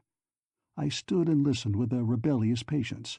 I was eager to be gone, but my eyes were on the little jeweled toy in Gamine's hands. It winked blue. It shimmered. It pulsed with a curious heartbeat, hypnotic. Rhys watched too, his tired face intent and almost eager. "Gamine, if Adric had seen you, had remembered—" "I want him to remember!" Gamine's low wail keened weirdly in the silent room. Rhys sighed. "I am Narabedlan," he said at last. "I could not destroy my own people. Gamine is not bound, nor you, Mike Kenscott. I suppose I am a traitor, but when I was born, Narabedla was a fair city, without so many crimes on its head. Go and warn Narayan, Mike." Gamine hovered near me, intent, jealous, the shrouded eyes fixed on Rhys. The old man spoke on in a fading voice. "My poor city. Now, Gamine, now. Give it to him and let me rest. Stand away from me, Mike, well away. I do not want the bondage again from you." I did not understand, and stood stupidly still. Gamin gave me an angry push. "Over there, you fool!" I reeled, recovered my balance, stood about 6 feet from the couch where Rhys half sat, half lay. The old man laid one wrinkled hand on the toy sword Gamine held. He took his hand away. "Now," he said quietly. Gamine thrust the sword into my hand, and I felt a sudden stinging shock, like electric current, jolt my whole body. I saw Gamine's robed body shiver with the same jolt. The toy in my hand was suddenly heavy, heavy as if it were made of lead, and the tiny winking in the hilt was darkened. The peaked hood of Rhys drooped until it covered the face. Gamine caught my arm roughly, and the steel of those narrow fingers bit to the bone as they hauled me almost bodily from the room. I heard the echo of a sob in the spell-singer's whispering croon. "Rhys, farewell." The next thing I knew, we were racing side by side down flight after flight of stairs. Together we fled through the subterranean passages of Rainbow City. Outside, in the pillared court, a man ran toward us. His brown tunic was ripped and torn, his blond hair was rumpled. A smudge of blood reddened his forehead. I gasped, "Narayan!" The man whirled, saw us, pulled his weapon from his belt. There was no time for explanations. I threw myself at his knees in a flying tackle no football coach would approve, but it did the trick. Narayan went down under me, kicking. Gamine was not one to stand aside in a fight. The robed figure rocketed forward, flung itself on the prone Narayan, holding him motionless with that steely strength. I wrenched the electrode from Narayan's relaxed fingers. "Listen," I urged. "I am not one of Karami's men. Gamine, let him up." "He's got Sinara," the dreamer muttered dizzily. "Sinara. Who in Xandru's hells are you?" He picked himself up, gazing at me with a stunned, blank look. "My name's Kenscott," I said briefly. Suddenly, feeling it was the best way to establish my good faith, I pulled out the toy Gamine had put in my hand. "I've seen Rhys. He sent this." Narayan stared at the thing in my hand, a double grief in his young face. "Rhys," he muttered. "I felt he was gone." With bent head, he reached out to take the small thing from me. In his hand it came alive. The small jeweled toy seemed suddenly brilliant, flaring, dazzling with a wild burst of faceted light, blue, golden, crimson, flame color. Gamine's low, sweet voice breathed, "In the dreamer's hands." "In my hands," Narayan murmured in a choked, almost a tranced ecstasy. I broke in on their raptures rudely. "Here, Narayan, Is it Adric who's got Sonara? He gulped, swallowed hard, thrust the toy into a pocket and came back to himself, but that light was still in his eyes. He spoke with a hard restraint. Yes, Adric surprised me, knocked me out. When I came to, they were gone. He blinked once or twice, rubbed his eyes, then resolutely fumbled for the little toy and extended it to me. Here, keep this till we get to the Dreamer's Keep. I took it without comment. Gammy slipped away, came back leading horses. I couldn't find a single guard, the cold voice murmured. I wonder where they are. Adric knows, said Narayan, tight-lipped. We mounted. The wind was rising. Above us, the moon swung slowly in an indigo sky. Sparks flew from our hooves against the frosty stones. We were racing against time, and a nightmare panic had me while I gripped the saddle of my racing horse. It took all my concentration to stick on the animal's back, but I was acquiring balance and a feel for riding. The ill wind was blowing some good, I thought inanely. Narayan's blonde hair was frosty pale in the moonlight, and the eerie Gamine was a nightmare ghost, a phantom from nowhere. Far away we heard the spatter of gunfire, the screams of dying men, the ring of swords and spears. Thinly, Gamine chanted in the night. Narayan's face looked haunted. There are the guards, attacking, he jerked out over the hoof noises. The scream of falcons rang swiftly above Gamine's chant. The too familiar beat of wings slapped around my head, and I flung up my arm to knock away one serpentine neck. My terrified horse plunged, and I rocked in the saddle, nearly falling. Another bird swooped down on Narayan, another. Then there were swarms of them, gold and purple and green, crimson, blue, flame color. The air was thick with their wings. Gamine screamed. I saw Narayan beat the air with his cloak. The veiled spell-singer, crouched in the saddle, was lashing at them with the whip from her saddle. The lash kept the falcons at bay, but the razor talons caught at the blue shroudings. Narayan, whip in one hand, sword in the other, beat round him in great arcs, and I heard one bird's death cry sending ringing echoes to the sky. I flung round me with my knife. "The mirror!" screamed Gamine. "Everin's mirror! Quick, they're coming by millions!" They were coming in scores, hundreds, whirling and screeing. These were not the soul falcons, belled and elaborately endowed with the intelligence and cunning of their launcher. These were machines. Alive, yes, but not a life we knew. Only the nightmare freak of a science gone mad could produce, or control, these hateful things that were filling the clean air, groping for us with needle beaks and talons and wild wings. Only Everin. I fumbled blindly for the mirror, clumsily stripping the silks. A needle talon raked at my wrist, and by sheerest instinct I struck upward, turning the face of the mirror toward the bird. The bird reeled in mid-air, flapped, fell. A tingling shock rattled through my arm. I dropped the mirror, leaped to catch it. The thing was a perfect conductor. It drained energy.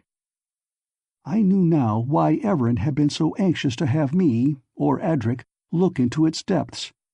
It could have touched the energy waves of my brain through my eyes. The birds were brainless, all energy. I grabbed the mirror and held it upright. I caught a half glimpse, from the tail of my eye, of the weird lightnings coiled inside it, but even that glimpse coiled my stomach in nervous knots. Shielding my face, I held it upward. The birds flew toward it like a moth to the candle. Shock after shock flowed along my arm. 3 more of the horrible falcons fell limp, lifeless, drained. A strange exhilaration began to buoy me up. The force from the birds was not electricity, but a kindred force, which my nerves drank greedily. I thrust the mirror out, was rewarded again by the surge of power, and again the birds, this time by dozens, flapped and fell.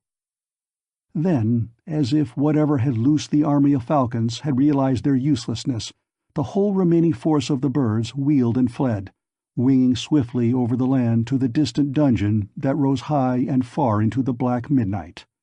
Recalled to the Dreamer's Keep. Chapter 11.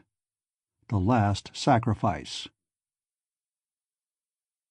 The flow of strength had renewed me. I felt that I could face whatever came. I thrust Everin's mirror into my pocket, flung a word to Narayan, and we were riding again, Gaming racing behind us. The blue shroudings had been torn to ribbons by the snappings of the falcon claws. I could see the pallid gleam of naked flesh through the torn veils. The noise of battle behind us grew more distinct. I could make out the explosions and the distant flashes of colored flame. I shuddered. Even now that frightful army of falcons might be winging to join Adric and Everin. The rebels could kill some of them, but for every falcon dead there would be 20 more slaves for Narabedla. What could Narayan's men with their scythes and pitchforks and rusty guns do against the incredible science of a toy-maker? Narayan's strained face was ghastly in the moonlight. I needed no telepathy to read his thoughts. Slaughter for his men, what for his sister? Our horses seemed to lag, to drag through a mire of motionless, yet they were at the full gallop of their endurance. The sound of fighting grew closer. Everything in me cried out that I was an utter fool, riding full tilt into a battle in which I had no stake. Yet something else told me, coldly and with a grim truth, that all I possessed was what I might win today, for this was the only world I would ever know, that I would never see my own world again. Never. And Adric should rot in a hell of his own choosing for that. The sounds of fighting seemed very close. Narayan pulled up his horse so quickly that it nearly sent Gaming plunging into his back. He said in a low, concentrated voice, "Adric isn't at the battle. This way, quick." He whirled the horse and dashed down a side road at right angles to the way we had been riding. If we had raced before, now our horses seemed to fly. The battle raged behind us. I heard dim screams, the neighing of wounded horses, the muffled sound of earth flying upward, exploded in fire. But it had a dreamy, unreal quality, like noises through a nightmare. We had left the forest and were riding across a dark and hummocky plain. Moss patted our hoof noises. Now and then some small furry thing skittered across the track we were following, and twice my horse shied at swooping birds, and my heart stopped until I saw they were not the falcons of Everin. Stark and black against a treeless horizon, I could see the Dreamer's Keep, between the small crescents of the 2 lesser moons. The largest one rode a golden orbit over my head. I rode hunched in the saddle, my eyes on the vast cairn only a few miles away. Suddenly a vast arch of lightning spanned the sky above the Dreamer's Keep. Blue lightning. I heard Narayan groan like a man in his death agony. Twisting in my saddle, I saw brooding horror on his face, mingled with pain, and a terrified satisfaction. "The sacrifice. I still feel it," he breathed in labored gasps. "I still take from it. Mike! Mike!" His voice held unbearable torture, and the veins in the fair face stood out, black and congested with effort. "If I start to work for them, promise to shoot me." "Oh God," I gasped. "Mike, promise! Gamine!" Gamine spurred the horse to his side. I heard the low voice, sweet, almost crooning. Again the vast arch of blueness spanned the sky. Narayan dug spurs savagely into the side of his horse and raced ahead of us. On the plain, limned starkly against the sky, a horseman appeared. He rode low in the saddle, his horse carrying a double burden, but racing fleetly to the keep of the Dreamers. I cursed. I knew that lean crouched figure, knew it as well as my own. Adric rode to the sacrifice, and before him, limp across his saddle, he bore Sinara. The rest of that nightmare ride is a blank in my mind. The next thing I remember clearly is reining up beneath the lee of the gaunt pile of rocks on rocks that was the Dreamer's Keep. There was no sign of Adric or Sinara, no sign of any living person, nothing but the incandescent blue lightning that rayed out now every 4 seconds or so. Narayan's face was a white death mask, and Gaming's breathing came in short, sobbing pants. I alone was free from the effect. My body throbbed and tingled with the weird energy set free in the night. We flung ourselves from our horses. Gamine tugged futilely at the torn veilings to conceal her face, and for the first time the blurred invisibility wavered, and I caught a glimpse of one blue eye, blue as the sky lightnings that rose and flared and died. The lee of the tower dwarfed us with its massive bulk. Gamine clutched my arm, the cruel fingers digging bruisingly into my flesh. "Listen." I strained my ears. All I could hear was a low, not unpleasant humming, like the singing drone of great bees or high-tension wires. But the sound struck both aliens with horror. Narayan opened his lips. I dug frantically in my other pocket, brought out the toy Reese had given me. At sight of it, Narayan's haggard face relaxed a little. He caught it from me with quick hands. "Free of Adric," he breathed with that swift erasure of tension I had seen before. He drew a long, moaning sigh. He closed his eyes for a moment. Somewhere above us, a scream rang out, a cry bestial in its mad appeal. It broke the static immobility that held us, and Narayan, sliding the toy inside his shirt, turned and began to run around the tower, Gamine and I panting at his heels. We came around the corner beneath an arching outcrop of stonework. No one needed to give orders. As one, we scrambled up on the ledge, crowding close together. I gripped my hand on the knife in my belt. It had a comforting feel. I needed that. A framed archway let us look down into the inside of the keep. Below us, a voice cried out despairingly, unbelievingly. "Adric!" we heard Sinara cry out. "Adric! No! Oh no!" Under our combined weight, the glass shattered. We hurled inward. We found ourselves standing on a great shelf, about 10 feet above the interior floor of the keep, looking down at a scene framed in stark horror. Golden Karami, dwarfed Idris, Everin, stood in a close circle about a ring of coffins which gleamed crystal, glowed with scintillant radiance. In the hand of each of them was a tiny, jeweled, faceted toy, and in the coffins... Gamine screamed. "The Dreamers!" Not till then did we see Adric and what he was doing. In the center of the ring of coffins a dais rose upright, horribly altar-like, and a line of mindless slaves, nude, vacant-eyed, defiled before the altar. As each slave stepped forward, there was a shuddering moan from the others. The tiny swords rose and fell, and in a brilliant flame of blue light, the slave was not. And Adric, Sinara struggling between his hands, was thrusting her forward, into the space between the coffins, toward the nexus of the blue light, toward the sacrifice stone of the Dreamers. The sight put us beyond caution. We threw ourselves from the ledge, and went down into a writhing, sprawling mass of living flesh. A barked command from Idris, and the slaves swarmed on us, drowning us in smothering bodies. I kicked and sprawled and thrashed and scratched and bit my way to the top of the heap, and somehow, for a second, I rolled free. That instant was enough. I was on my feet, the knife in my hand. Dragging bodies clung at my heels. I kicked out savagely, felt my boots strike naked flesh, felt and heard the pulpy sound of a skull crushing under the impact of my heel. The sound rocked my stomach, but I was not in a position to be fastidious. My eyes were swimming in trickling blood. Gamine clawed and thrust free, and together we elbowed out of the press. Everin sprang at me. I thrust blindly with the knife in my hand, ripped into his shoulder, missing the throat by inches. I caught the toy from his hand as it fell free.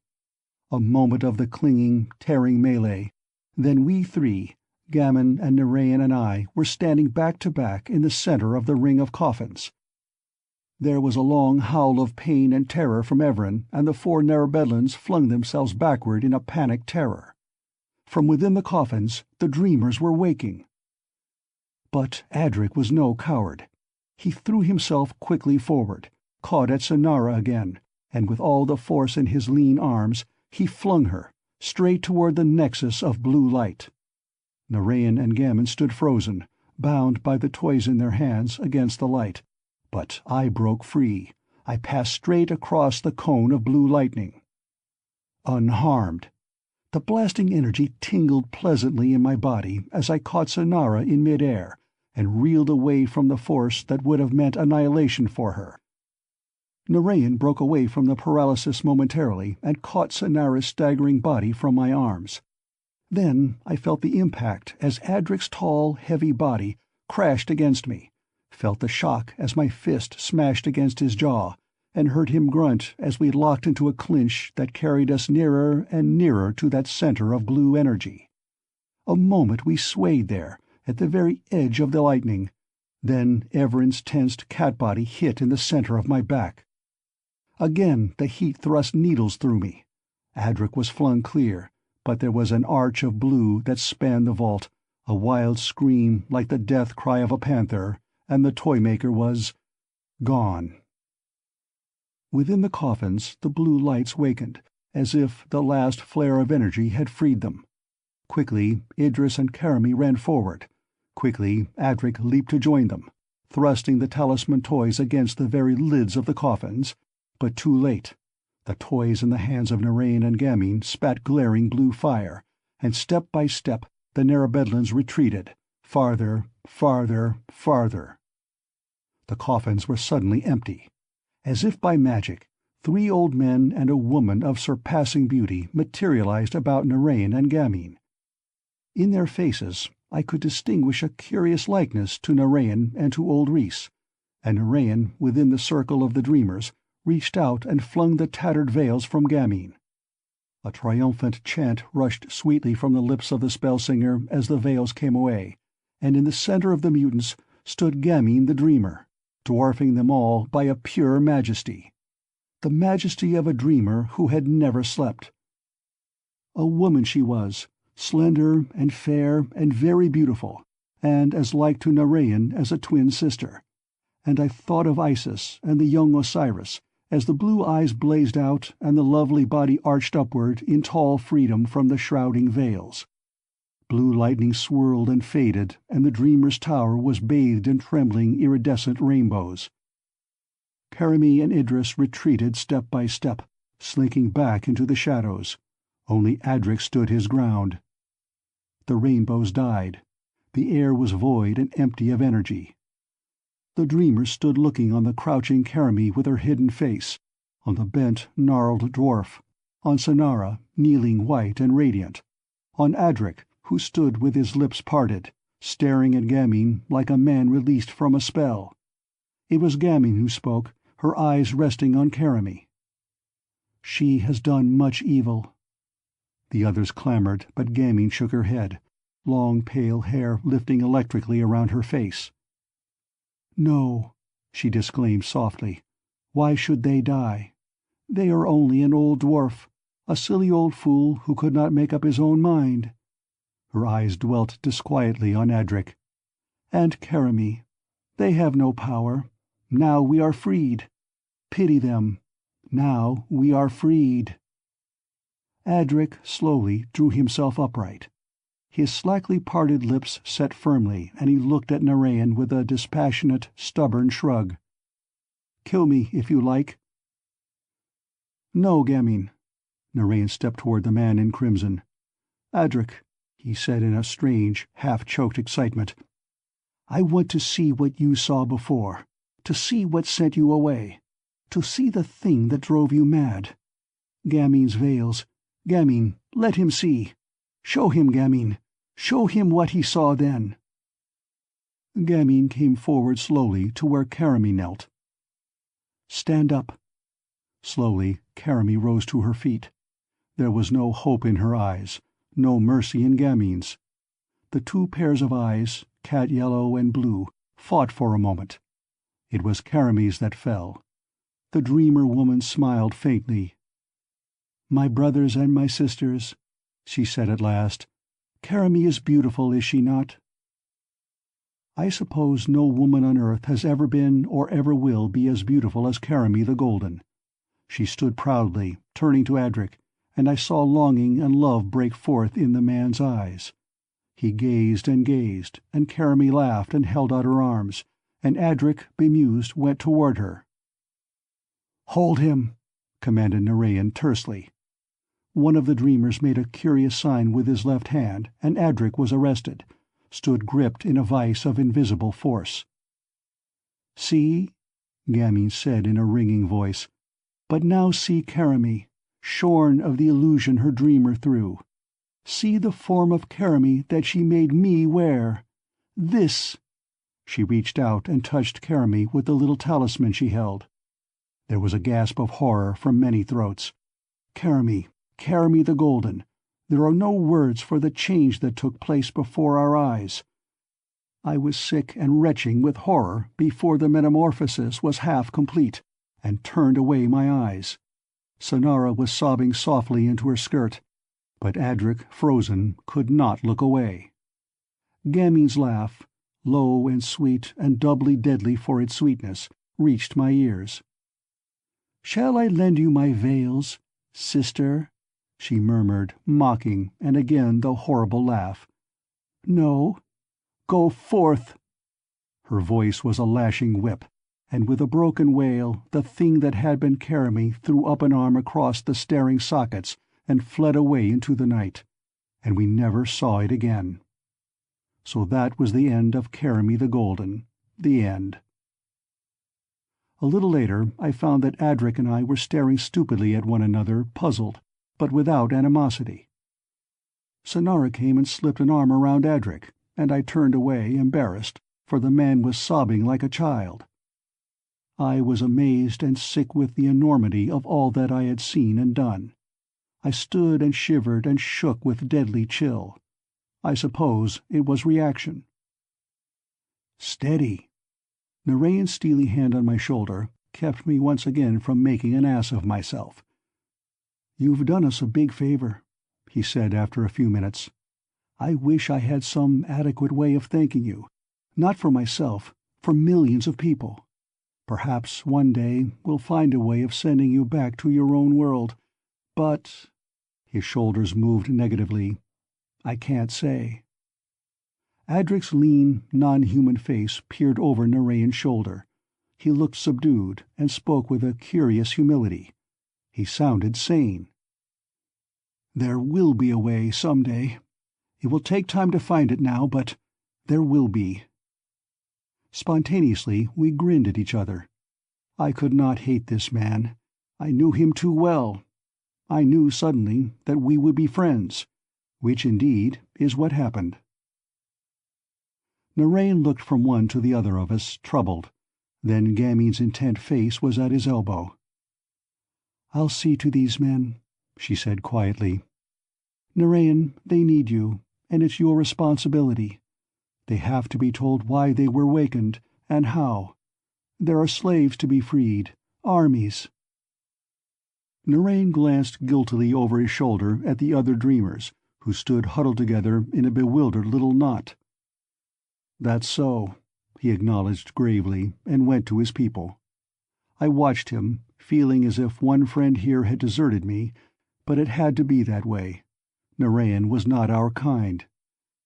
He was a sort of man who could remodel a world, but the look he sent us over his shoulder told Adric and I that we should, if we liked, have a share in that work. "Now, Mike Kenscott," said Gamine, "I want to talk to you." We left Adric and Sonara in that place, and I cast a wistful glance back at them. Sonara was lovely and very human, and, I suppose, I had hoped that in some way she would compensate for my enforced stay in this world. But there was Adric. Gamine and I stood on the steps of the Dreamer's Keep, and her voice, soft and wistful, mourned in the gray dawn. "No one ever knew I had the dreamer powers, except old Reese. Reese and I were bound together. He knew and kept me close to him, hid me and helped me. One day Adric found out. It changed Adric. We freed Narayan together. Then Karami made me what I was, what you saw. It hurt Adric, hurt something in him. I could have cured him, in time, but Karami had him bewitched. She stripped him of power, of memory. I do not know, but perhaps someday Adric may remember that I was... Gamine! Gamine! Adric's voice cried from within, and the next moment he rushed forth, caught the dreamer woman in his arms, and his mouth met hers, and she stood swaying in his arms, laughing and crying together. Sonara, following slowly, smiled with gentle satisfaction. I said, stunned, "What?" Over Adric's shoulder, Gamine's blue eyes met mine in liquid satisfaction, and she finished her interrupted sentence. "I was Adric's wife," she said gently. Sonara's voice was tenderly humorless as we left them together in the glory of the rising sun. "Poor Gamine," she said, "and poor Adric, too. I was sorry for them both. But I wish these men would make up their minds." I had an idea. "Adric's made up his mind," I said, turning my head a little toward the couple who stood, clasped, as if they could never let go. "I suppose—" I came a little closer to Sonara, who stood looking up at me with wide, innocent eyes and lips ingenuously parted. "I suppose that gives me the right to make up my mind, doesn't it?" She smiled. "Does it?" But her bright eyes had given me my answer, and I never had to make up my mind again.